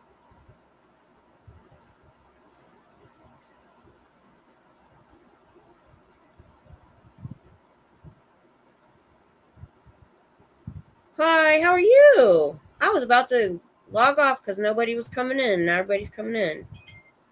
I might change my late night to 12. I wasn't getting anybody coming in at 10. Wasn't getting anybody really coming in at 11. I guess everybody else is probably closing up for the night. It's just, I can't do Saturday nights anymore because I'm actually working. I haven't worked in 15 years. So I had to move it to Friday. I haven't been able to do my readings either. We were reading John Atack, and I thought I could try to get up and do that on Sunday, but can't. I'm going to have to figure out a different day to do it. It'll have to be a weekday.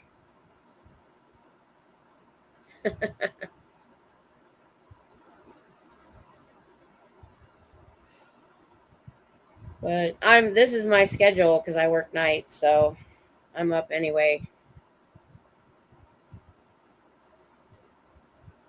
It's hard having to be on this schedule. I used to be on this schedule just because I was. Now having to be on it, that's hard. What have I been missing? I haven't seen anything in the Scientology community this week at all. I saw a little short from Marilyn about something, and I have no idea what she was talking about. So we need a new, well, we have a recap show, but I don't know. I feel like, I think we need more of a news show. But we would have to have somebody that to do it that was maybe not leaning one way or the other about the news. So I don't know how that would work. Yeah, I am all the time. Okay. Yeah, adulting. Well, I wasn't even looking for a job. Um, I had offered to be a emergency call-in for my husband's security company because every time somebody quit or got sick, everybody had to work overtime. And I didn't need the hours. I didn't need a job. So like a year ago, I was like, I go, if you train me, I don't even care if I don't work for 2 months. Just call me in when you need to. I'm on early in Europe. Oh, okay. That makes more sense.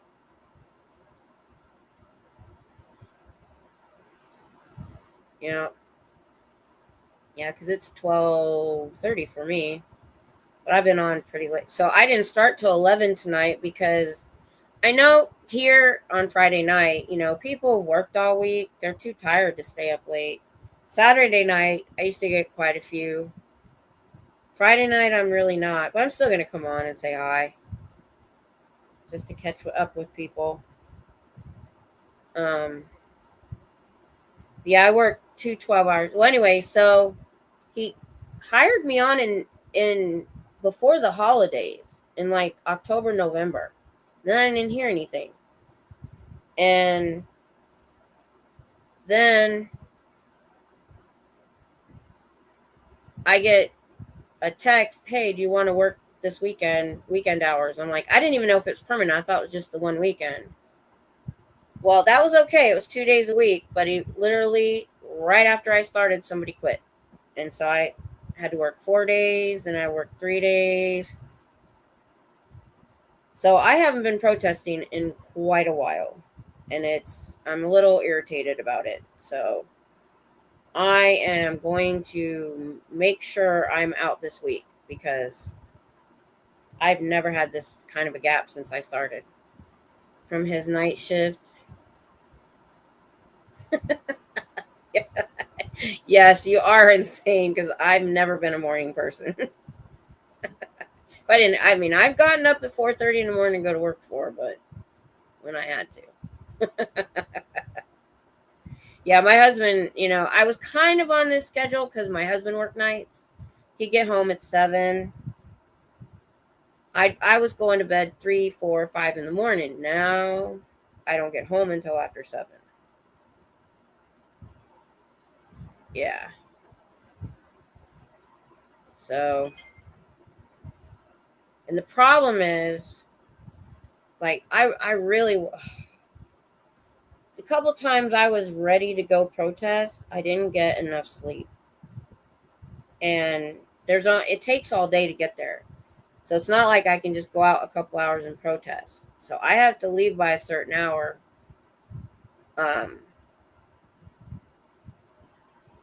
And if I don't get any sleep, it's just a work. Hey, hi Mark. Yeah, I was about ready to sign off because it was just pretty much me and Scooter this whole time. Papa jumped in, and then right as I was about to log off, everybody started jumping in. I'll stay. It's fun. I unboxed some fun stuff earlier. But I have no idea what's been going on in the Scientology community this week. I did see a group that are in Hawaii. And that was about it. I jumped into Dusty's last weekend when I was at work. And that's about it. So, okay, Mark. I'll see you later. Just if there's big news, nothing. I'm not worried about all the little stuff. Just if something. I haven't even kept up with the recap shows and stuff. I feel very disconnected right now. And to be honest, if it keeps getting into my protesting, I might not stay. Because it's also been really hard on my body. Because I went from 15 years of pretty much stuck in this room, 14 years, because I started protesting a year ago. Thank God. If I hadn't done the protesting this last year, there's no way I would have made it on this job, because it's constant walking for 12 hours. And we're talking about eloping, talking about work. I'm trying not to let you guys have your conversation about eloping.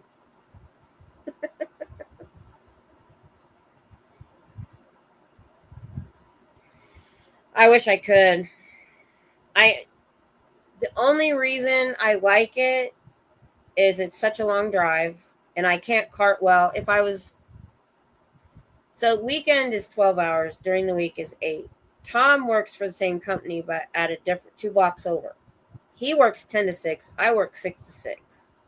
Now, when I did weekdays, we were able to carpool because that was 10 to 6. But it's worth it because I only have to pay for gas for 2 nights. And I didn't want it to. And the only reason I said yes, it was only 2 nights. Even though it's 24 hours. It wasn't going to eat into my week going to protest. Because I usually didn't protest on the weekend anyway. But between that, the extra days in the weather, and then what it did to my legs this last week. So they added a patrol, because I go do a round and I sit down and I watch the cameras, and then I go do a round, and that's the reason I said yes. But then they added we have to look at this one building every hour because the fire alarm isn't working, because it's a whole block. You have the one big building, and then you have outbuildings. The whole block is fenced in. So when I do an outer perimeter, it's a whole block.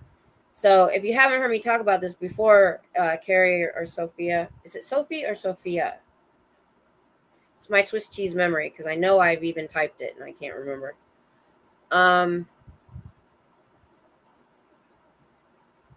So we have to carry a phone that counts our steps. Well, I looked it up. Average mile for most people is 2,000 steps. Okay, with an A. Okay. But I'm short. So for me, a mile is 2,433 steps. So I'm having to take more steps to make that mile. So I take the steps each hour, write it in my notebook, then I add it all up. Last Sunday, I did 20,000 steps. I did 8 miles with the 2433 divided. 8 miles. I've been averaging since I've been counting. On Saturday night, I don't do the big rounds for the first 3 hours because we're still partially open and I have to stay near the desk. So I might do 5-something miles to 6-something miles. Sunday night, I'm doing between 7 and 8. It about killed me, y'all. It's about to kill me. So I have to learn to... I have that anxiety that makes you want to make sure you're doing everything right. And so I can't sit for more than 10 or 15 minutes. So I'll sit, I'll look at the cameras, and I'm like, okay, I need to go do this. And I did too much. I did too much. My legs. Um, I actually had to look it up because it freaked me out. So Monday, when I got home after those 8 miles, I happened to see my legs, and I wear pajama pants, so I almost didn't see it. The leg had moved up, sitting here in the bed, and my from my knee down was all these red splotches, just angry. It wasn't raised; it was under the skin. I was like, "Oh my!" Both of them, and I was like, "Oh my goodness!" So I looked it up, and it's not. There's two different things you can get. One is raised like a rash. I don't have that. All it was, it's nothing serious. It's not permanent. It's just it's a bunch of broken capillaries. It's exercise induced something. And my foot and leg was tingling, but I get that with fibro, so I didn't notice. Then I from that. So that took about 3 days at least to clear up. So that is what stopped me from. So it's always something getting in the way of me protesting. If it's not car problems, a tree fell on my car. I mean, then Tom's truck died. Then weather. I mean, we had tornado warnings, thunderstorms. Then my legs. Yeah. Now I have lost weight, so that's been nice, and I do feel like I've gotten stronger. I'm The only way I could cut down on the hours is to go to weeknights, which I wouldn't mind doing, but my husband's weekend is Tuesday and Wednesday night. And so the reason I like the Saturday and Sunday schedule is it left me open to protest, left me open for his weekend. So what I know now is I need to take it easier and not, like you said, pace myself. I'm just going to have to, and I did that Sunday night. My body tried to crash around 2 a.m. And I was like, I forced myself to sit there for 30 minutes and chill out and just rest before I went and did something else because I could tell something wasn't right. And that's just what I have to do. I have that personality where even if I push myself because I have to stay busy, and sitting still staring at cameras all and it's quiet. I'm the only person there for more than 15 minutes and I have to go. And it's partially my fault because I'm they just said I had to do the rounds. They didn't say how fast, except Sunday night they did add an extra thing that we're going to be doing, and I have to figure out how to work that in without adding extra walking. And I only had the one night to figure that out. I've had all week to think about it, so I'll be better this. So, because if I come home with my legs looking like that again, I didn't need this job. I wasn't looking for it. So it's the extra money's been nice. Although my whole first paycheck went to my husband's vehicle. About that. We had to put a whole new rear end on his truck. Literally the day I got my truck back, we put his in. I'm like, first, I try not to complain too much. These are first world problems. They're not huge problems. It's just life. What is it? My husband had this sergeant that told him when he was younger, he said, life is hard.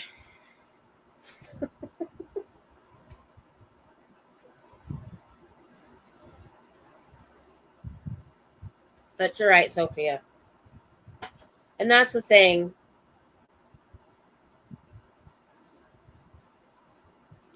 I'm going to keep an eye on it. And if things don't level out, if I may have to give notice. Like I said, I wasn't looking for a full-time job like this. It just kind of happened. So if it is going to affect me that much, we'll see how this weekend goes. Because, I mean, I went, luckily, like I said, though, the protesting all last year and standing there for 2-3 hours and the drive helped strengthen my legs a lot. There's no way I could have went from where I was a year ago to this job. There's no way. I would have never made it. So, like I say, things happen for a reason sometimes. But my husband was already spending my paycheck. He's like, I want to do this and I want to get this and I want to do this. And I said, well, first of all, we are not creating any new bills that will rely on my income. Period. My goal was to pay off credit cards. We need to pay off some credit cards.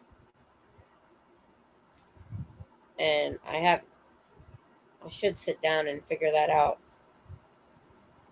Like I said, I've only gotten 2 paychecks. The way their pay works is from the time I started till the time I got a paycheck was a month.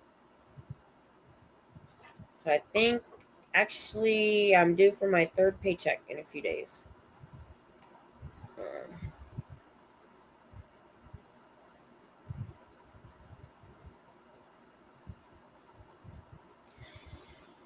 Yeah, that is true. Sophia, you're right. That's true. I never even thought about that before. It's true.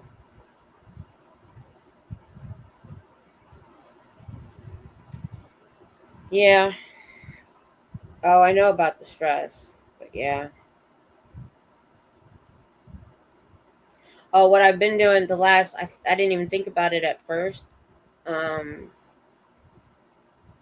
Weekend before last and last weekend, I started working my arms because I'm working everything from the waist down, but not really my arms. I'm just walking.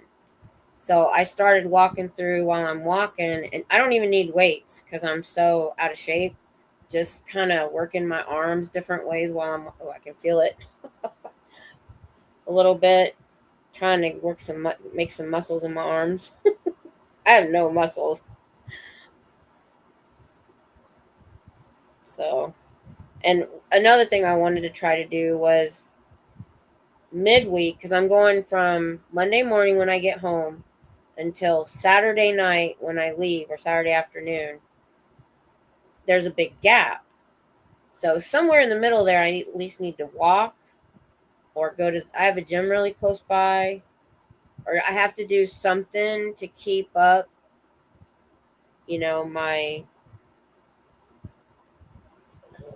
legs, I don't know, endurance, something in the middle. So I need to teach my dogs to walk on the leash better. I should just take walks with them. I hate walking my neighborhood, though. There's hills. No, it doesn't matter which way I go. I live in a dip, so I have to go which way I go. At least coming home, it'd be downhill. Oh, I would love to do swimming. It's about to be warm. I could go to the local pool. It's not very far. We only have one gym in town that has a pool, which is sad. Because I liked water aerobics years ago. I would love to do water. You know what? They were doing water aerobics at that pool. But I think it's in the morning. It's a good idea. I'm going to check with my pool to see if they're doing water aerobics. I think it was for seniors, but I bet they would let me in. Yeah, I didn't see. That's why I like talking to you guys. Stuff I don't think about. Didn't even think about it. Yeah, because the pool's open around the end of May. So that's a really good idea. It would be easier on my body, too. But if you're handicapped or disabled, I don't usually say handicapped, I say disabled. I think they'll let you in the senior class if it's not like overcrowded. I'll check on it. The only other place that has a pool is the country club, and I checked on it and I can't afford it. I'm like, yeah, that's over there where all the doctors live. But I would love to bike ride, but because of my balance, I would need a three-wheeler or training wheels. And three-wheel bikes are expensive. They're at least $300. I'm like, I wouldn't be riding it enough for that. I used to, my husband and I in high school, we used to ride bikes all the time, just for miles and miles. We'd pack, me and our friends, because a lot of us didn't have cars for a long.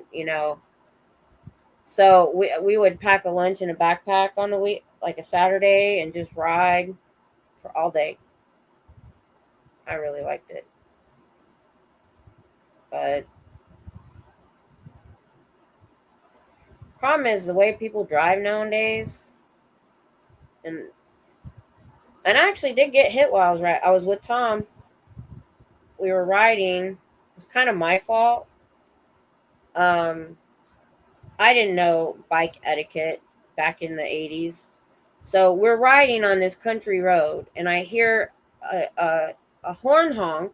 I assume he wants us to get out of the way. I didn't know he was coming around on the opposite right. So Tom went this way, and I went this way. Well, the truck had come up around, he was telling me he was coming around. I didn't know that. And I didn't have mirrors or anything. Well, I hit the side of his truck and knocked the custom 500 or whatever emblem off his truck, and they ended up in the ditch. They were more freaked out than I was. I didn't get knocked down, thank God. They had to call the ambulance and check me out. I was fine. I had a bruise, no big deal.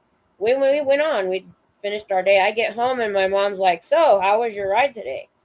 I didn't even think that they would call her, but duh, they did. By the way, we treated your daughter today. Uh, knee. Oh, okay. Oh, for sure. Holy moly. Oh my. I have swam in the ocean before, and it wasn't even the North Sea. It was just the Atlantic. That was cold. My lips were blue. I don't know how you do it. But cold. People are doing those cold plunges all the time. Pay money to do it, and you can you can go do that. I'm not even going to ask you a bike pass. Down in Austin, they do, but not up here. We're kind of in the middle of nowhere, sort of. So, no. The park kind of has a path, but it's just, I don't even know if it's for bikes or just runners. Yeah, sometimes I wish I did live in somewhere that had more bike. That's another reason. Earlier, I was talking about um, I had wanted to go do like an extended stay in like Japan or um, like 6 months or a year, because all that kind of, they have the public transportation, it's just all that kind of stuff. But it looks like I'll be going to Korea instead if I ever go anywhere, because you weren't here earlier. So I recently, about year and a half ago, got into K-pop, and really not even K-pop that much, just one band, one group. And I went to J-Hope's concert in March. I'm going to Jin's concert in July, and they're all getting out of the military in June. When I found them, there's 7 of them. They were all in the military, and they have a variety show they've done. To watch it with subtitles is so hard. So literally today,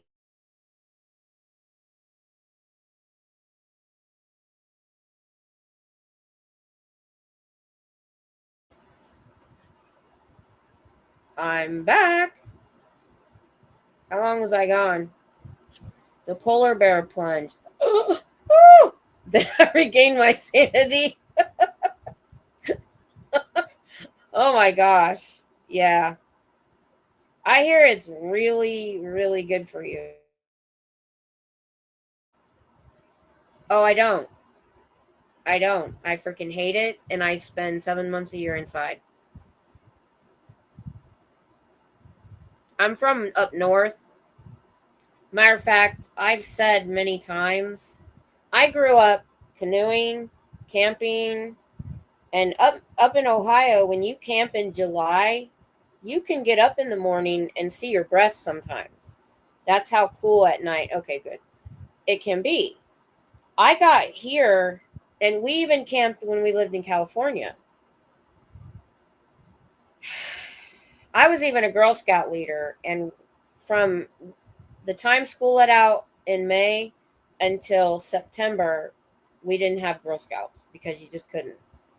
And I told Tom, I said, I probably would have been a happier person had we not been stationed here for as long as we were.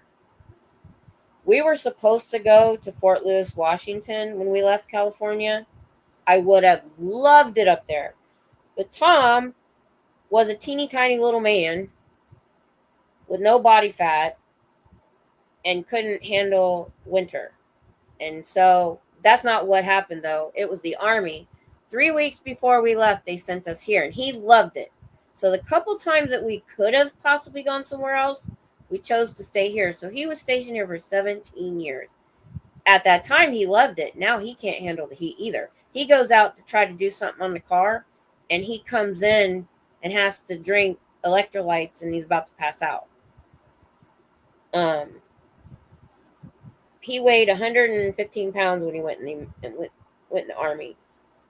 And so he did not want to have to go train in the snow.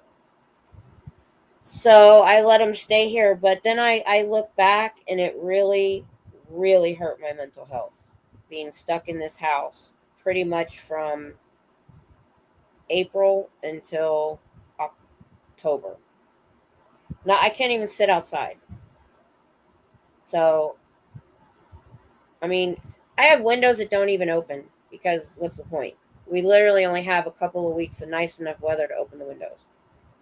So, no, I didn't survive Texas. I avoided it. Now, protesting and getting out last year was a plus in my book. That's the most I've been outside in 15 years. And even before that. But I don't know if you guys remember, but when the humidity got a bit high in May and June, I had to take my chair and sit because the humidity was getting to my asthma. But my daughter was in like church youth, and they would do the girls' camp in July, which I never understood why they waited till July. And every single year, intense in Texas, and every single year she came home early, either dehydrated or sunburned, until we just stopped sending her. It was after, well, it was like she went like 3 times, and then we were like, forget it, because every time you go, you end up coming home because it is too hot. I don't know how people do it here. I don't know how people grow up here and do all this outdoor stuff. It was hard. So the second summer I was here, I got sun poisoning at the lake because we have 2 huge lakes. It's insane. It's insane. When we got here August 1st, it was 102 degrees and we almost got a divorce because we didn't know anybody. We got here with a U-Haul truck. We had to unload our stuff into a storage space, just us, with a baby in a baby carrier and a 5-year-old. Then 2 weeks later, we finally found a place to live, and we had to load it all back up into a place. Oh my gosh, it was so hard.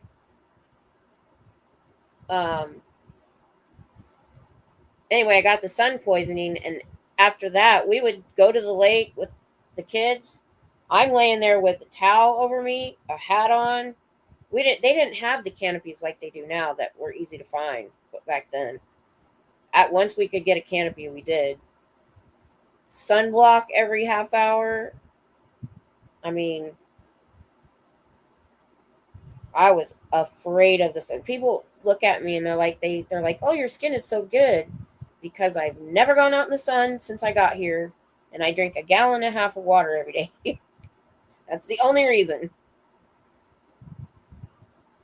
Oh, it's horrible. That's what we were talking about the University of Austin, the University of Texas in Austin, where I protest next to, and I know these kids get here, and when they hit April and May, luckily they're not here dead summer, but they're probably surprised. Son, I couldn't wear a shirt for a week, and I had a home daycare at the time, so that would have been 95. And luckily, I was just starting, so I only had like 3 kids other than mine, and I knew the moms, so they understood. I had to cut up a t-shirt to wear. Oh, it's horrible. It's horrible. The itching, oh my gosh, was the worst. And there's nothing you could do about it. Oh, it's making me upset thinking about it. Now, you know how long ago that was? 95. I like the state of Texas. That's why we're still here. The weather, I freaking hate. Everything else, I like. But I wanted to go home so many times. I wanted to get out of the Army so many times. But when he retired, we had a daughter in high school and we had the house already. So we stayed. Now the house is paid off. So we're still here. I'm ready to go. I've been trying to get him to retire and go full-time RV. We've got to get the house fixed so we can rent it out. It's all cosmetic stuff. It's driving me bananas. I'm ready to go on the road. I do too. I love the cold, actually. Yep, me too. Me too, because you can put more clothes on. Yep. I'm ready to get in an RV and go north. I don't care if I have to go to Canada all year. I will. I'm ready to get out of here. I'm done. What I really want to do, we want to get a Class C now that the travel trailer got totaled. And I just want to go travel all the different orgs. Go protest different places. Yeah. I don't think I could go in the water in winter. More power to you. But yeah, I remember waiting on the bus up north when it was like 16 degrees outside, no scarf, no gloves. I was used to it. And then I got here and we don't even stop wearing t-shirts till after Halloween. And there's no fall or spring. You go from summer to winter. There might be a couple of weeks, maybe 3. You have kind of nice weather, but it'll go up and down. You might get a nice day, but you don't expect it. So you can't plan anything. And then it's cold again. Or in the middle of winter, you have a nice day like we've had, but you can't plan for it. Yeah, I know what you mean. Because the wind hits you when you're out of the water. I know what you mean. Because that's the way it was when I lived back home. And we would go to the lake in like Memorial Day. And we would literally be in the lake with our lips turning blue. But still not wanting to get out of the water. Because it was going to be colder once we got out. Tom never did learn to swim. and he's a cat. He was a cat in his last life. He hates water. He hates being wet. He hates being cold. But now he's like, he's a civilian now. The thing was, in the army, if you show up to formation and one person doesn't have a piece of equipment on, a hat, a scarf, a coat, something, everybody has to take that off and you're forced to freeze. And that's why Tom did not want to go to Germany or Washington or anywhere there was snow. He says, as a civilian now, he's fine with it because he can put all the clothes on he wants. As a matter of fact, they tried to get on him because he was wearing like his own winter gear. It got really cold and the boss was like, that's not issue. He's like, I spent 21 years in the army being forced to be cold. I'm not going to be cold here. If you want to order me a coat, I'll wear it. They didn't have a big enough coat. They only have this thin coat. So they ended up getting bigger coats.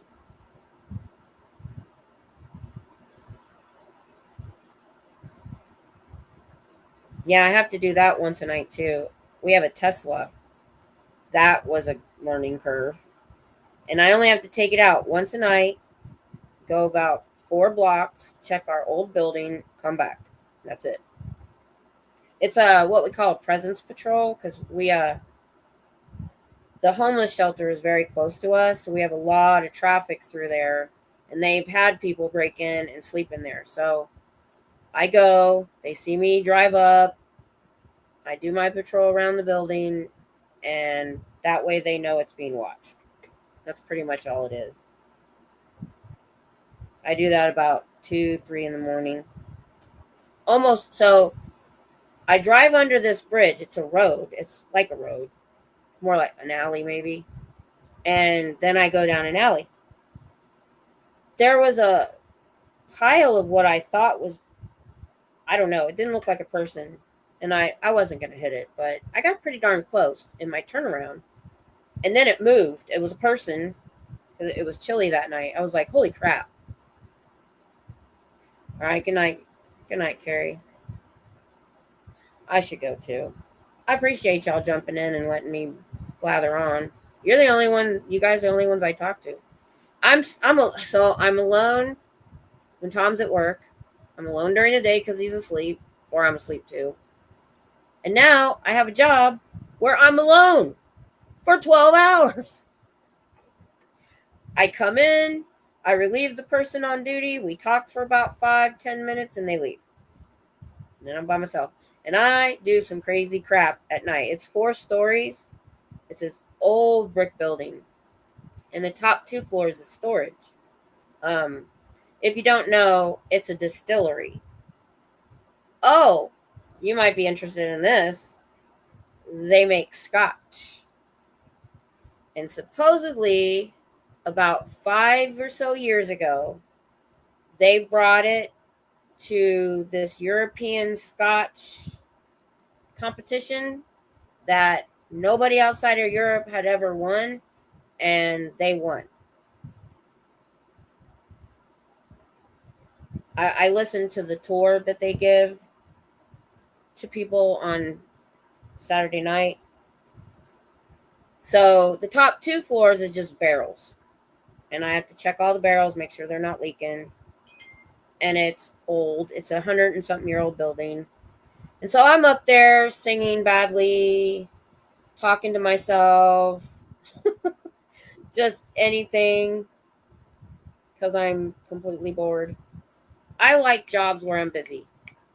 That's the only hard part about this job. Is, I'm constantly moving when I'm not busy.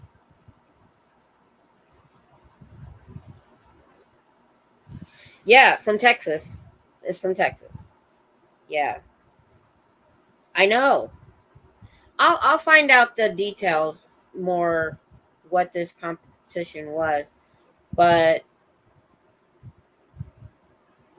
yeah, so I guess it was the first time an American Scotch ever won an award in Europe. So, and it's not cheap. It's not a cheap whiskey. I couldn't afford it, but I can't drink liquor anyway. My stomach. I found out I've never liked wine. I've never liked liquor. I can drink some beer. And I did my DNA testing a couple years ago, and they said I have the bitter gene. I said, that makes, and I don't like black coffee. I was like, that makes so much sense. So much sense. I could never understand. And to me, it's just bitter. It does, there's no flavor. It's just, I don't like it. So they don't, I told them, I said, y'all don't have to worry about me taking a nip when nobody's looking, because no. Because they wanted us to have this clear thing for our water and not to have a cup. And I'm like, this is what I show up with. And I'm like, look.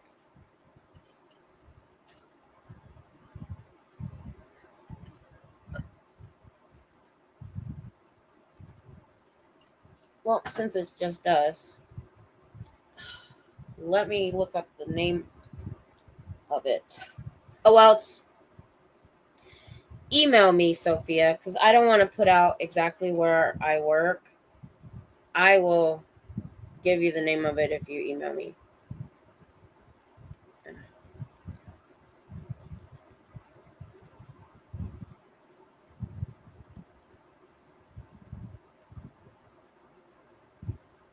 And I'll give you the name of it. It's single malt, if that means something. I don't even know the difference. And I guess they get their water from an underground aquifer. That's a big deal. I don't know anything about it. So it smells good, because what I smell is after the alcohol, like a couple of the barrels were dripping when the weather changes. We have to keep an eye on it. If it stays so small, we don't have to report it, but if it gets bigger, we do. And but usually all I smell is the sweetness, what's left after the alcohol is evaporated. So it's actually not a bad smell. I was worried about the smell, but it's not too bad. I have to have, okay, that makes sense. Okay. Um, yeah. And now the first couple weekends I worked, I could smell I think I've gotten used to it, because unless it's just gotten better over time, I don't know. Um, but I have to have a special, I can't take our cell phone that we carry. The work has a special case, and my flashlight I had to get was an anti-explosive flashlight, because I could be around fumes and I don't want to catch the place on fire. Yeah, they scared the bejesus out of me about that,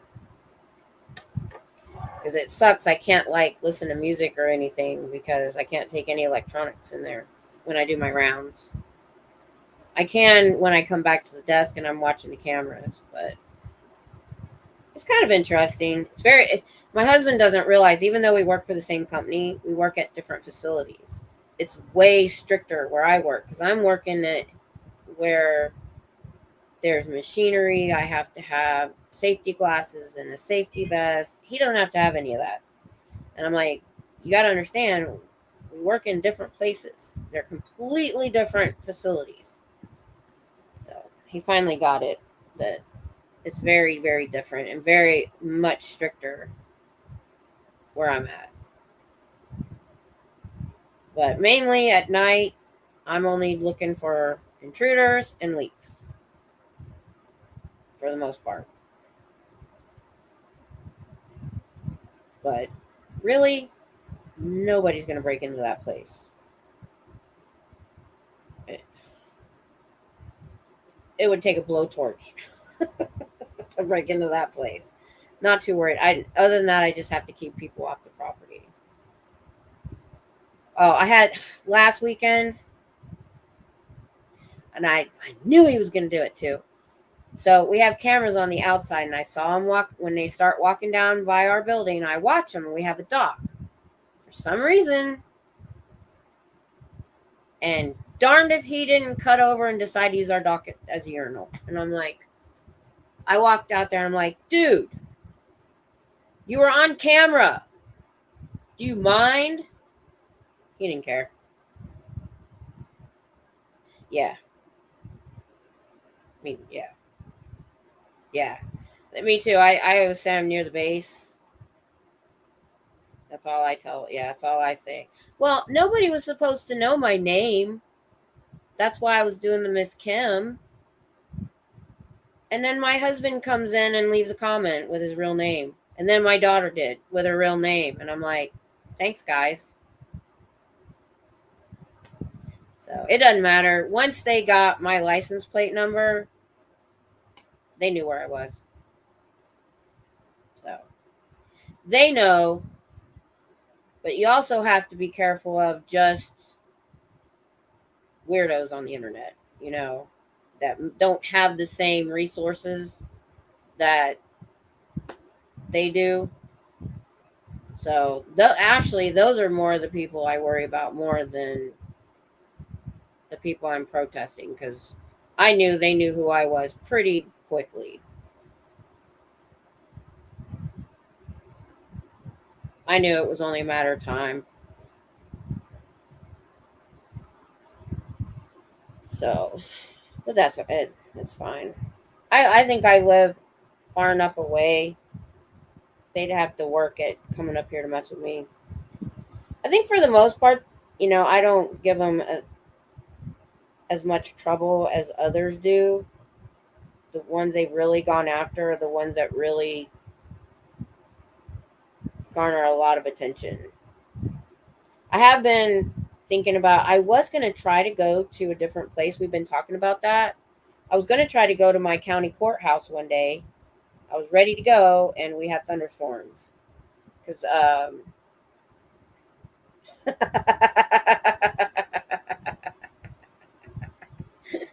that's a good name. Good name. Very unusual. I like that name. Yeah. But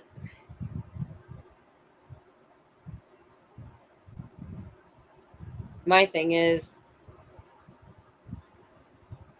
I'm the kind of person, I always look at the worst case scenario of anything.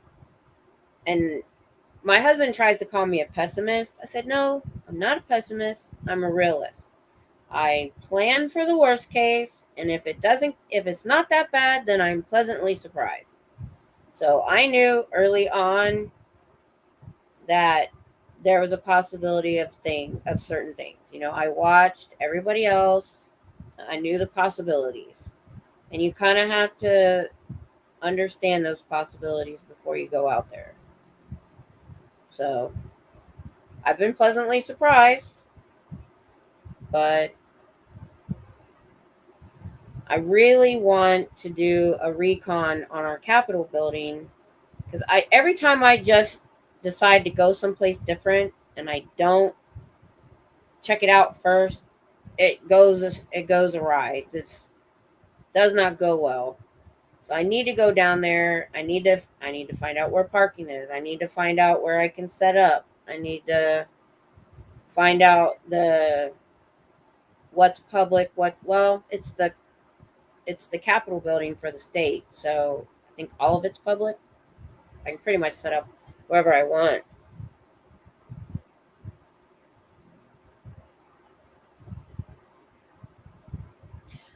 Yeah, definitely. Yeah. hmm Yeah, we have cameras all over our property just because we've had issues in the past. I liked having the one on the porch because we had left last week he had to go early because his truck was. We had rented him a car 3 weekends in a row, and we had a hailstorm, and we tried to rent again, and they were all gone because we were renting it on Friday, Saturday, and Sunday, so he didn't have to go in 4 hours early. He just took a nap. So we left. Literally 5 minutes after we left, our packages got delivered, and I don't trust this neighborhood. So we talked to a neighbor, and we found out by looking at the camera. But so that's nice. I'm gonna go. I'm glad you guys dropped in and talked with me. It's good to see you. I miss everybody. I miss going out to protest. I miss talking to y'all. Been very isolating. Starting this job. Porch pirates. Just we live on a through street. A lot of people walking by. I haven't had to, honestly, the amount of stuff that I order, we've been very lucky. Because it's the Amazon Prime drivers. UPS and FedEx, I don't have a problem with. They literally, one time, this was a couple years ago, it was an envelope. I just unboxed a bunch of stuff I just ordered. I was trying to find the envelope. It was an envelope about this big. Literally laid it on top of my mailbox at the street. Do you know how far that is from my front door? You have to go out my front door, down the porch, down the steps, down the walk, out the fence, down the driveway to get to the mailbox. And literally you could tell he reached out of the truck and laid it on the mailbox. Whoop. And he took a picture of it like that. All somebody had to do is drive by and take it. I couldn't believe it wasn't gone. I'm just in other such things. We're really seriously thinking about getting a large box with a lock on it, and when they deliver, they can put it in the box. That way, now my son, he lives up in Dallas in an apartment. The dummy ordered $200 worth of car parts. Literally, they were stolen 5 minutes after the truck left. Have you seen how they're following the delivery drivers now? Porch pirates are literally following the FedEx drivers to their stops and then taking the stuff. And then I just saw a video last week where a dude came up on the porch while the UPS driver was handing the package to the woman inside. And he just tried to take it. The UPS driver fought him off. It was a box about that big, pulled it out of his hand, and she said, get in here, and he ran inside. That's how bold they are now. I just don't understand people. Oh my gosh. Oh my gosh. Oh my gosh. Wow. Yeah, so anyway, he ordered, and they were heavy. They were rotors and brakes. Got stolen. So he reordered them, and I said, send them to our house because we're here and it's a better neighborhood. So he just, I want to say today. Yeah, today. So his car wasn't drivable enough, so his buddy drove him all the way here today to pick that up, take it home, and he's going to help him put them on. I know. Or I've seen them in places, it was the city, I think it was New York, I'm not sure, where they just got on the UPS truck and started taking stuff. I feel like sometimes the U.S. has become a third world country. I just don't understand. those are the days I'm glad I don't live in a big city. It's pretty normal here for the most part. I mean, it's full of military people. You don't want to mess with people around here too much. About everybody you meet now has been to war. And you're in Texas.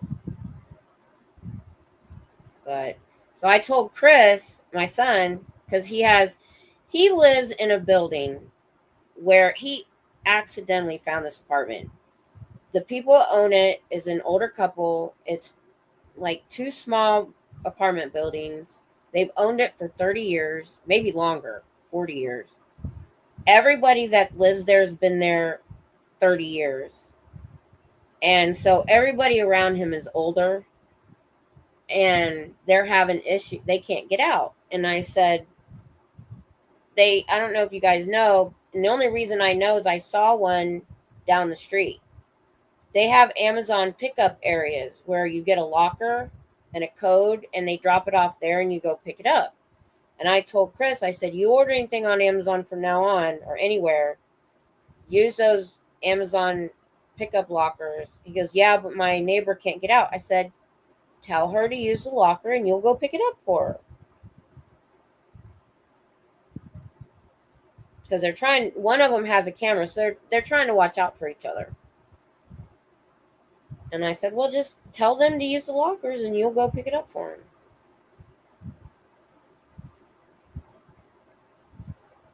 Oh, our healthcare system isn't as bad as some. Depends. Yeah, at least get a P.O. box for sure. Because I order every, up until a year and a half ago, I was getting my groceries delivered. I couldn't go shopping, because of my back and everything. And we've been mulling over either building or buying a delivery box. Now, they do make actual delivery boxes where you slide it in a slot and it goes down and you can't get it. I don't think I need to do that. I think I just want to put a box off to the side where they can, because sometimes the dogs are out and I don't know it's coming. The dogs are out and our big dog looks scary and they sit it outside the gate. That's the only time I really, really worry about it. I don't really worry about people coming up on the porch. It's hard to see most of our porch. And you have to go through a gate. I think that's what also protects us. Is you can't just run. Our porch and our gate aren't right near the street. You have to come pretty far up. You have to go through the gate. You have to come up the walk to get to the porch. I think that's what has protected us.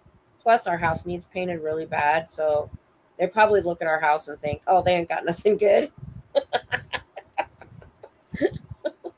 We're going to have to hire somebody to do it because my husband just can't do it. I've been waiting on him to do it. And it needs done really bad. So I thought I've been really serious. I got to do it before school lets out. I've been thinking about putting a sign out for help wanted and getting a couple young people to help me around the house and stuff. And I pay well. I'm going to start at $15 an hour. Because I just can't keep up. Like I swept tonight and that's it. I won't be able to mop. My back is done until tomorrow or the next day. Well, actually I work, so it'll probably be not till Monday. And I just need somebody to come in and just sweep and dust. And then Tom just needs somebody to help him around the yard. Just an extra pair of hands.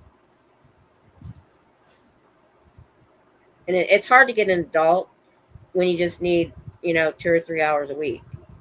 So I thought we have a middle school bus and a high school bus that drops off near us. And I thought, yeah, I'm hoping. I mean, when I was 15, I wanted a job so bad. I ended up at the horse track. I was willing to muck stalls because my mom was a single mom and we were on food stamps and I wanted some extra money. And babysitting wasn't doing it at $1 an hour. That was back in like 1980, early 80s. But where I lived, you couldn't work till you were 16.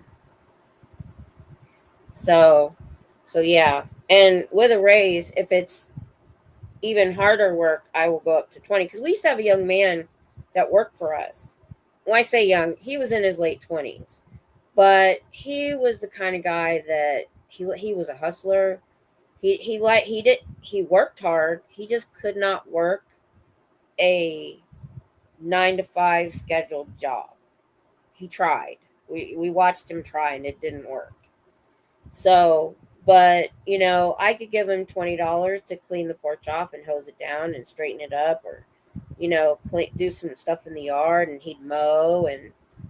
But he got sick a few years ago, and we never got anybody to replace him, and everything's just going to crap around my house.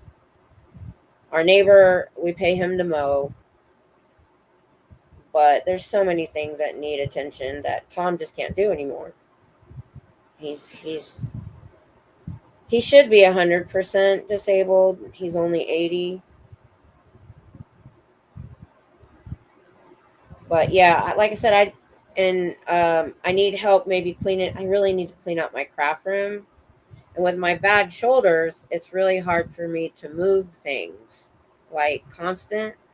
So I might need him to move all the stuff out of there for me. And then I'll go in and clean up, and then maybe come back and help me put it all back. That's the kind of help I need. And the dust, guys, the dust in Texas. I just need somebody to dust and sweep. I like to mop. I just can't sweep and mop. And I'll clean one room, and because of my issues, then another room gets out of hand. And it's just because I had a caretaker for when I first got sick. I hired somebody out. I put an ad in the paper because I didn't need a maid. Because it was just me. Tom was overseas and I was in bed. So I just needed somebody to kind of show up, make sure I was alive, maybe get my mail, kind of stuff. She ended up doing more cleaning later, maybe doing my laundry, but she could be but she was 63 when she started with me. So after 6 years, she was like, "Yeah, I'm done." I'm like, "Yeah, I can see that." I didn't hire anybody else, so that was 2016. So I haven't had any help since 2016. My daughter moved away, my son moved away, so it's just me and Tom. So I just need to get off my butt and make the sign and just put it on my mailbox. But what I need, because I've had a couple of businesses I've ran, so I'm gonna write up an application. I'm gonna write up a description of the job. I won't talk to anybody under 18 without their parents, that kind of stuff. So I'm hoping, yeah, if I want to find, I did try to hire a teenager right before I hired my last person. I should have known when the dad answered the ad that it was going to be an issue. I think she showed up twice, and then I didn't hear from her. And literally at that time, I almost didn't need hardly anything. It's just, I don't know what was going on there. So I may have to trial and error a couple of people first, but we'll see. But yeah, I just need help organizing the clutter. And oh my gosh, right now. So I don't know if you saw, but a tree fell on our camper and our truck, and the camper got totaled. It's a 33-foot camper. We've had it for 5 years, and we've only had it out a handful of times. But I've been getting stuff for it, putting stuff in there, pillows, linens. All of that stuff is in my living room right now. My living room is a storage space right now. It's driving me up the wall because I have nowhere to put it. Our shed is full. I don't know what to do with this stuff. I may have to go get a storage space just to get it out of my living room. Yeah, the tree was pretty visible. Yeah. So we were okay. I mean, this is about me. Little things drive me crazy, but something big like that, I literally just laughed. I was like, nothing you can do about it. It's the little everyday things that drive me crazy. Um, so, but we had to clean it out pretty. We just gave Chris, when he came to get his car parts, all the pillows in there were new. Because we had 2 full-size bunks for the grandkids. We had our bed. 2 of the pillows were still in their package. So we gave him all the pillows and one of the kids' Spider-Man sleeping bag, the indoor-outdoor pillows, and the unicorn sleeping bag we took to Goodwill. The pillows had never even been used, but we just didn't have anywhere to put them. Watertight parts for yard posters.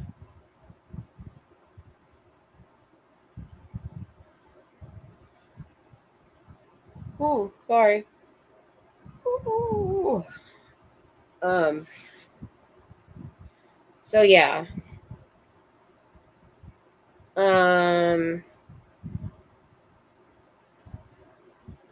Oh, for storage. It's just we already have 2 sheds. It's not that they're full. Again, this is why we need help.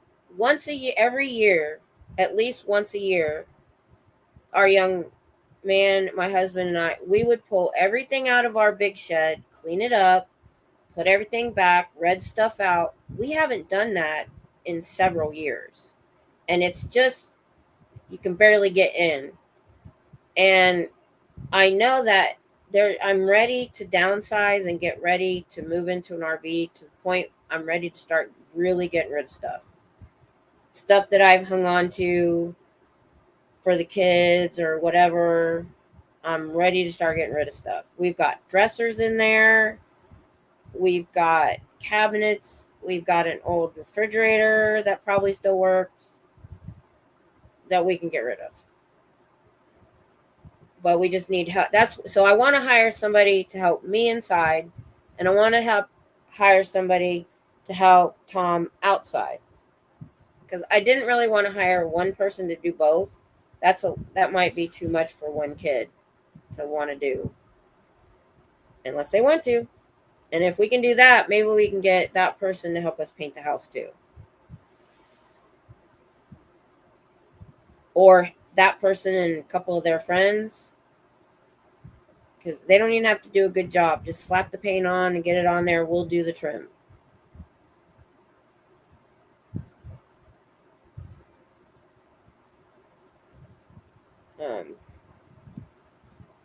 Yeah, if we could clean out the shed, I'd have somewhere to put this stuff. But it's horrible. Stuff just, gets chucked in there over 3 years with not being able to clean it out. And it's because the small shed was supposed to become the workshop. All the power tools were supposed to get moved out there, and we were going to put an air conditioner on it. And I've been asking Tom to move the power tools, and he just doesn't want to go in there. Yeah, that's what I'm hoping. I'm hoping I can find somebody that wants some extra money, because I don't want to hire an adult, because for an adult I don't think it would be enough hours. It's hard to find an adult. And we did actually hire, so we put the sign out one time. One of the neighbors wanted to do it, and I didn't want to. We found out later these neighbors were off their rocker, nuts. And I'm talking, they needed to be on meds, and they ended up moving out. Here's what happened, because it's hard to tell another adult what to do. But so we started out, I needed the yard raked. We have a lot of trees. Now, I was pretty sick, still sick at this point, and anytime I could sleep, I needed it because it was really hard for me to sleep. So, out of the whole yard, and we bought an extra lot. We have a double lot, big yard, lot of trees. Out of the whole entire yard, they came back here to my bedroom window where you had to squeeze around the tree to get between the tree and my bedroom window at 7 a.m. in the morning. And that's where they decided to start.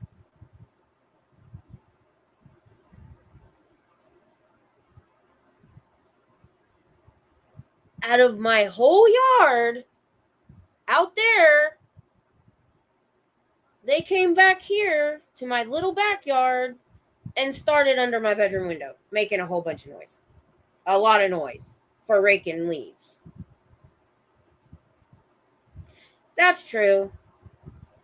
That's true.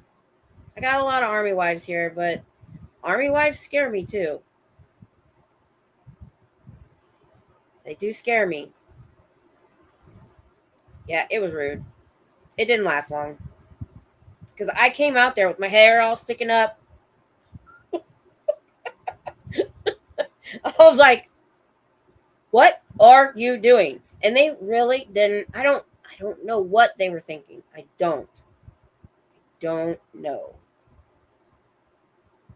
But that's why I kind of want to stay away from adults. Other thing is, if you didn't watch the thing about the toxic friend that I talked about, I stopped having friends in my 20s because I met an army wife that was psycho. And she scared me so much that I didn't want friends anymore. Like, I wanted her out of my life, but if I told her, get the F out of my life, I was afraid she'd slip my tires or set my house on fire. So that worries me too. There's a lot of good ones. There's a lot of good army wives out there. But because of her, that was 1997. I quit having friends in the 90s because of her. And I stayed, we never lived on post again. We stayed way away from there. I didn't go to none of the group meetings, nothing. I had nothing to do with the base, nothing to do with the other army wives. I was done. I stayed to myself. So we'll see. We'll try the teenager route with the sign before school lets out.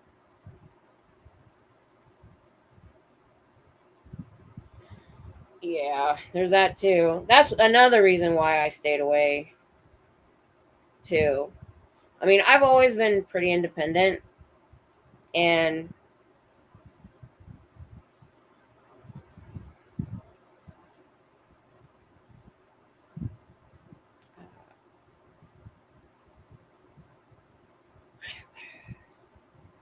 that wasn't my only reason.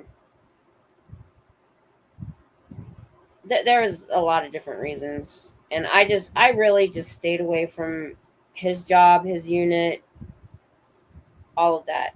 I never got involved if I didn't have to.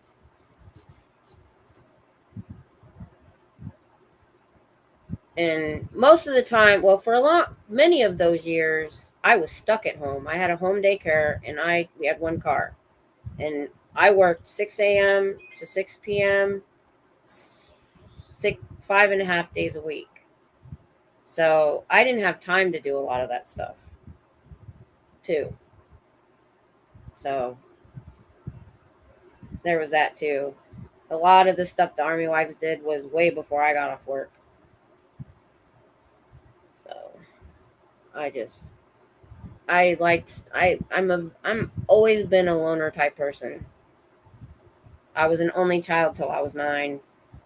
So not having friends doesn't weigh on me, but it's been really nice being able to talk to you guys. And I've gotten a lot of good ideas, that I haven't thought of. The swimming, didn't even think about it, that kind of stuff. You guys, I've gotten a lot of good suggestions over this last little over a year. Just talking to you guys about my issues. It's been really nice, and I appreciate you listening. You know, and I hope that, and part of me, I've always been a teacher. I wanted to be a high school teacher. So when I find things at work and I find things that are interesting, I want to tell people about it. So I hope, maybe stuff that I've been through can maybe help somebody else. When we did our fibro panel, one person, even if I don't help that one person was telling me and emailed me that they're older than I am and realized that they might have fibromyalgia and nobody's diagnosed them right. They've been through the ringer. And, it took them a year to diagnose me. And I was alone. I had nobody to advocate for me. Tom was overseas. That was the only sucky part about not having friends. But Tom's been my best friend since I was 16. So when I got rid of my friends back, I did have some other friends for a couple more years. But once they moved away, I didn't get any new ones. And I stopped hanging out as much and staying home more. I forget what I was going to say now. Oh, Tom. Yeah. So, yeah, we all learn from each other. Yeah. And, I've learned a lot and other stuff too. It took this community for me to realize at 55, I was 55 years old last year when I realized what I went through as a kid was trauma. Because all my life I've said, well, it was only verbal, it wasn't physical. So I never, I thought kids that got physically abused were, they had it hard. Well, it took this community and listening to the survivors, listening to other people, talking about generational trauma, and for me to really learn and look at myself and realize, I knew I had issues about it. I've gone to therapists. I've been on medication, which I really need my medication. I need to get back with my psychiatrist that I had. My psychiatrist retired, and I don't know who has taken his place. Yeah. The only thing I knew coming out of that was I didn't want to be that kind of mom. And I still had issues being a mom. I wasn't great. I wasn't perfect. I had my issues. But I was still better than her. Way better. And her mom lived with us. My grandmother lived with us in middle school, and they were the same. And so I could have carried on that, the cycle. And I was like, back in the 80s, you don't know what that's. I got married in 89. I didn't know all these terms then. I just knew I didn't want to be like that. But as we were just talking about, we learn from each other. And that's kind of what I miss. Even though you guys are typing, I'm like you. I'm in chats too. And I'm talking to other people in chat. I'm chatting to the person who's talking. And that's where I started with this before I had a channel. I made friends in chat. Matter of fact, I was in another community before SPTV, the Popcorn Planet. I don't know if you've heard of them. So my granddaughter she's 2.5. I went to 3 meetups with that community. And I met people I had talked to in the chat. Hey, Carrie Ann. I got to meet, I wasn't technically going there to meet the creators. I met Lewis from Nerd Report. I met Andy Signor from Popcorn Planet, and Kim and Steph and some other people. And so the first meetup was in Vegas. And that was hard because my back was still bad. But I talked a little bit to some of the creators, but I met people I'd been talking to in the chat. Again, then I went to the LA meetup and I met more people from the chat that I'd been talking to. One person I thought was a woman was a man. I was like, your name sounds like a woman. He's like, yeah, I know.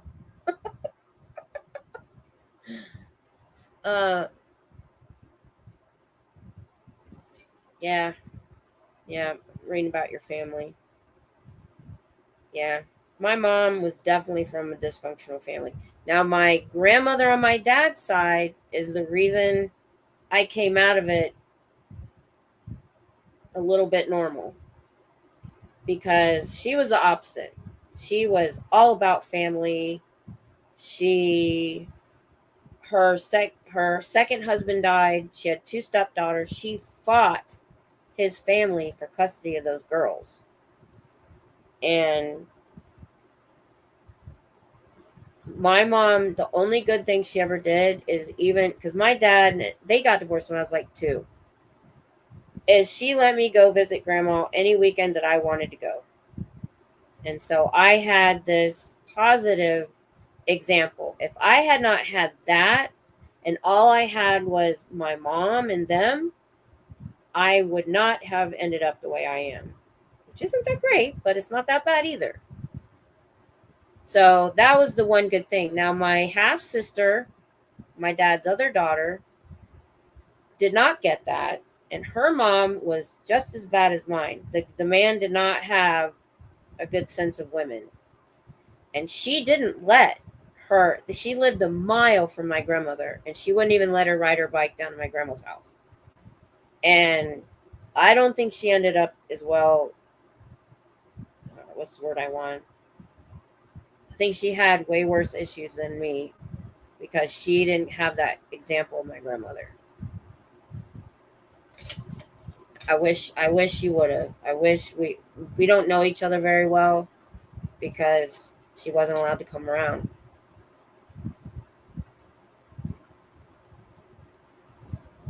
But I mean, that's why I like this community.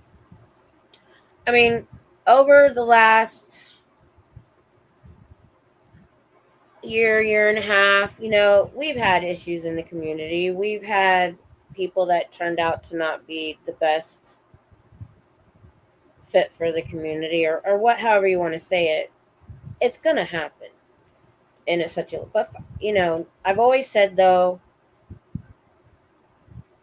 95% of this community is great. We've all probably either been through something, or we know people who have, or we have a level of compassion to be in this. I mean, the type of community this is. It's a different kind of community than, I would say. What's funny is, over at the Popcorn Planet, that's pop culture justice. It's still good, some good people over there, and I've seen a lot of those people cross over. I've seen a lot of people from Popcorn Planet come over here. I've seen them over here.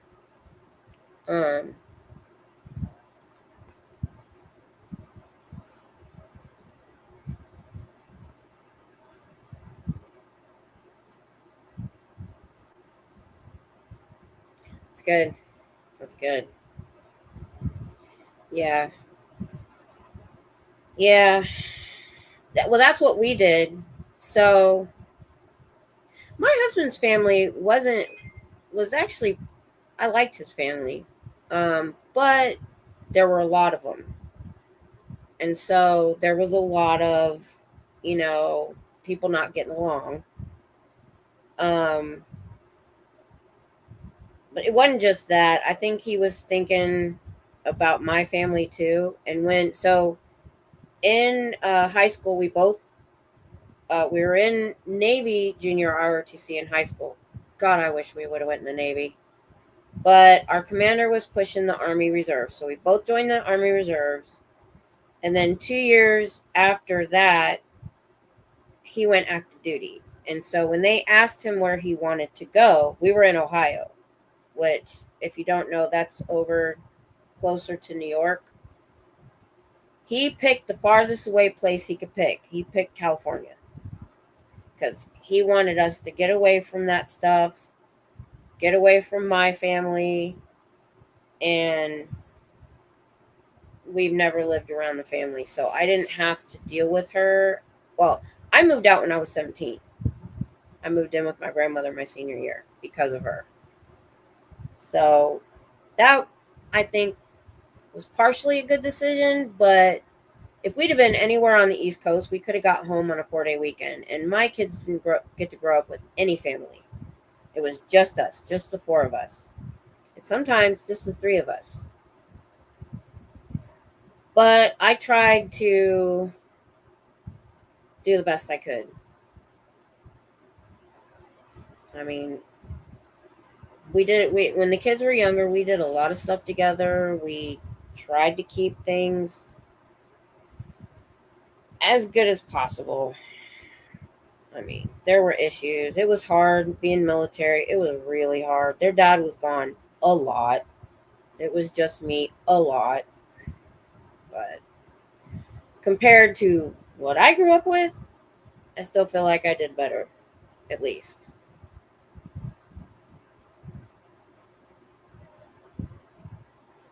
But I'm going to have to get off here, though.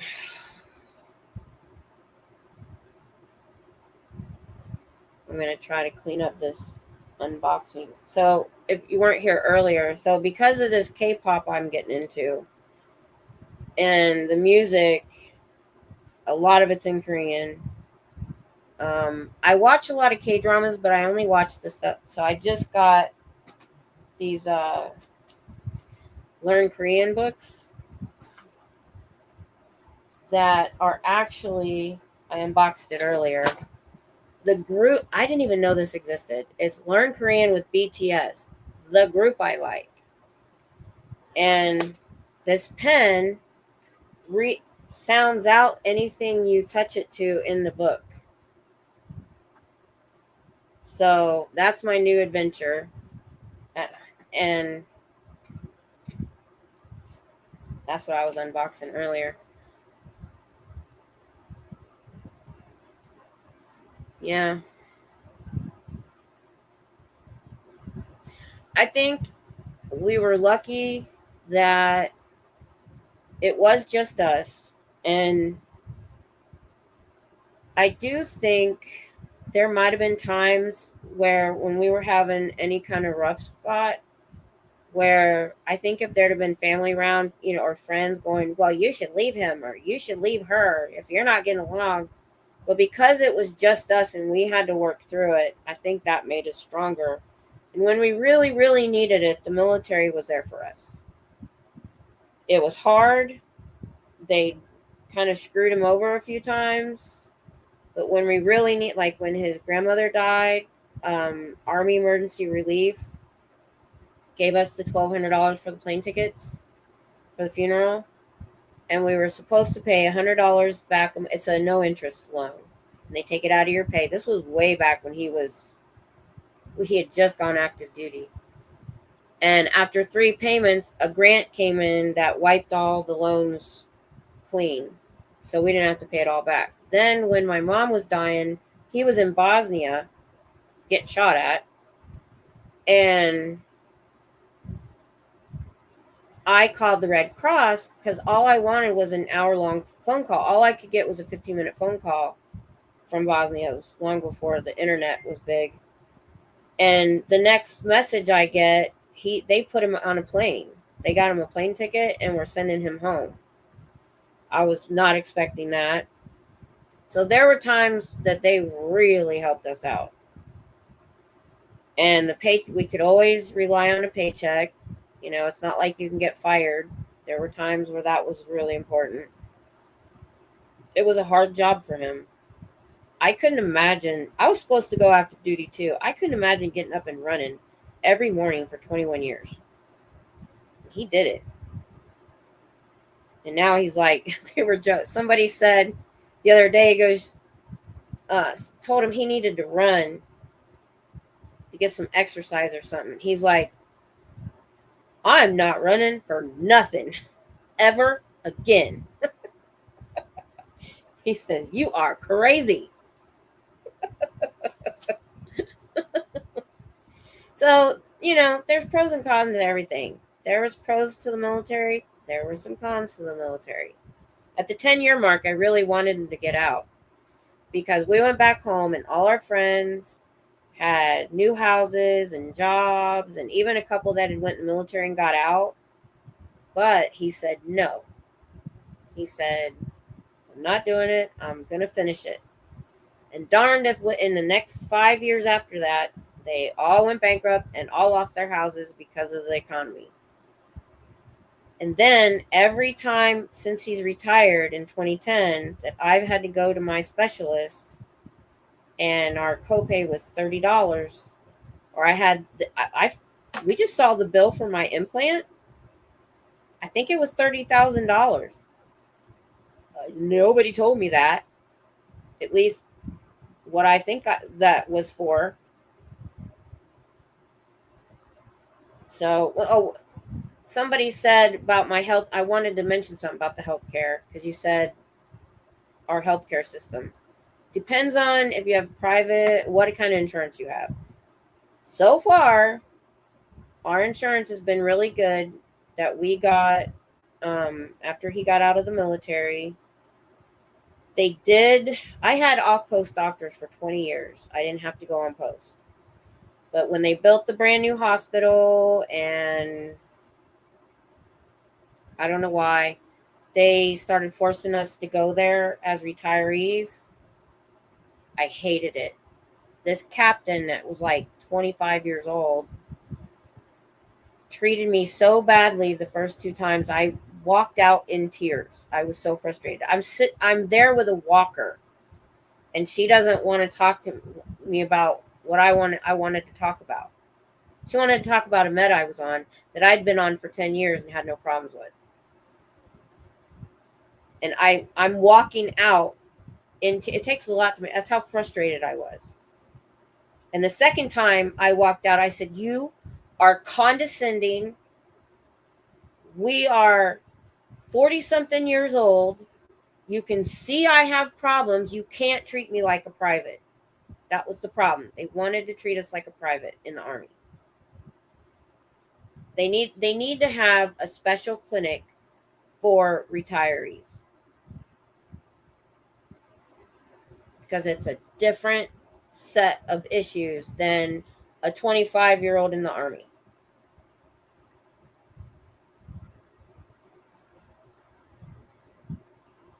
Yeah, I don't blame him. Oh, this one. Yeah. Oh, I went down to the ombudsman and complained. Because what it was the initial appointment where they have to get your history, and they will literally, you're only allowed 15 minutes and one problem. It took the whole 15 minutes for the nurse to take my history. I said, at the very least, being a retiree, our initial exam should have been longer. The second one, she comes in, she's sitting on the edge of a stool, wanting to run out the door, and I had something I needed to discuss. Yeah. Now, since then, I've had a couple of good doctors. So it's not all of them. Yeah, see, they took me away from a doctor I'd been with for many years that knew me and threw me into this hospital where you're going to see a different doctor. She was my primary, but I found out later you can pretty much see it's a clinic. So you can see any doctor in there. So when we found a good doctor we liked, even though they weren't my primary, I asked for that doctor. After that, I went like 2 years. I went without my blood pressure medication. I would not go back. Now, who I see for my stuff is a pain management clinic, off post. Thank God I got to keep them. So I go there all the time, but I let my other normal stuff go. Like I'm overdue for my well woman exam. I need to call. I just hate going to the hospital. I hate it. I freaking hate it. Ugh, but I need to do it. I'm out of my meds. I've been out of my blood pressure for a while, but I don't have ridiculously high blood pressure. It's not a big deal. My husband, on the other hand, he has to take 2 or he'll end up in a hospital.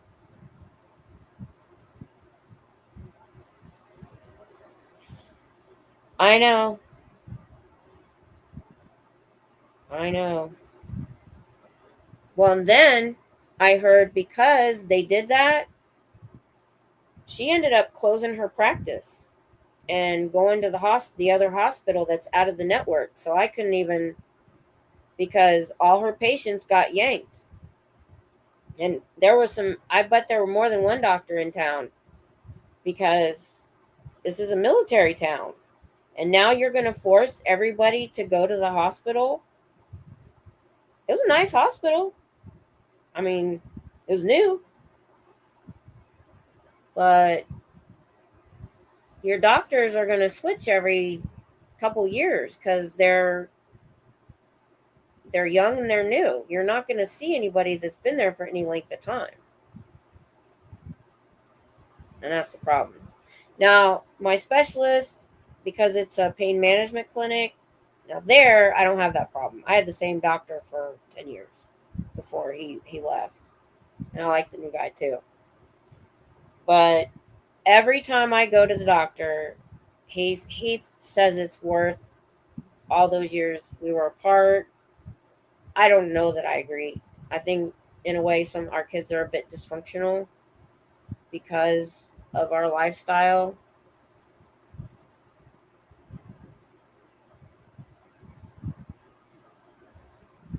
Pros and cons, you know.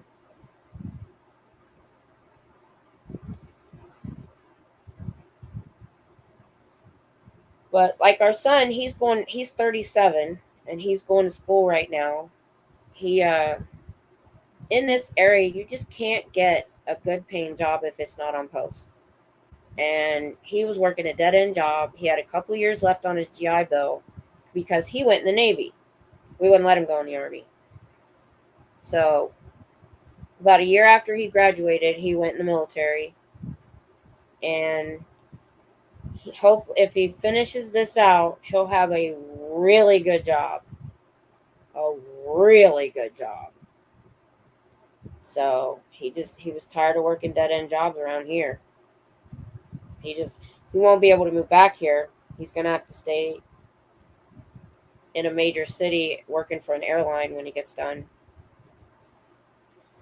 which is gonna suck. But we want to leave too. We want to go full-time RV. So there's no real reason. My daughter already moved to California.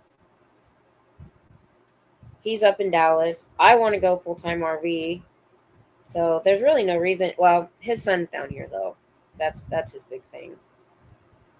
When he was here, living here, he was getting his son every weekend. And now he's only seeing him like once a month. So, pros and cons. Good job. Don't see your son every day. It sucks. All right, you guys. I can talk and I can keep talking for a while. I need to cut myself off. I've been the same doctor for a long time.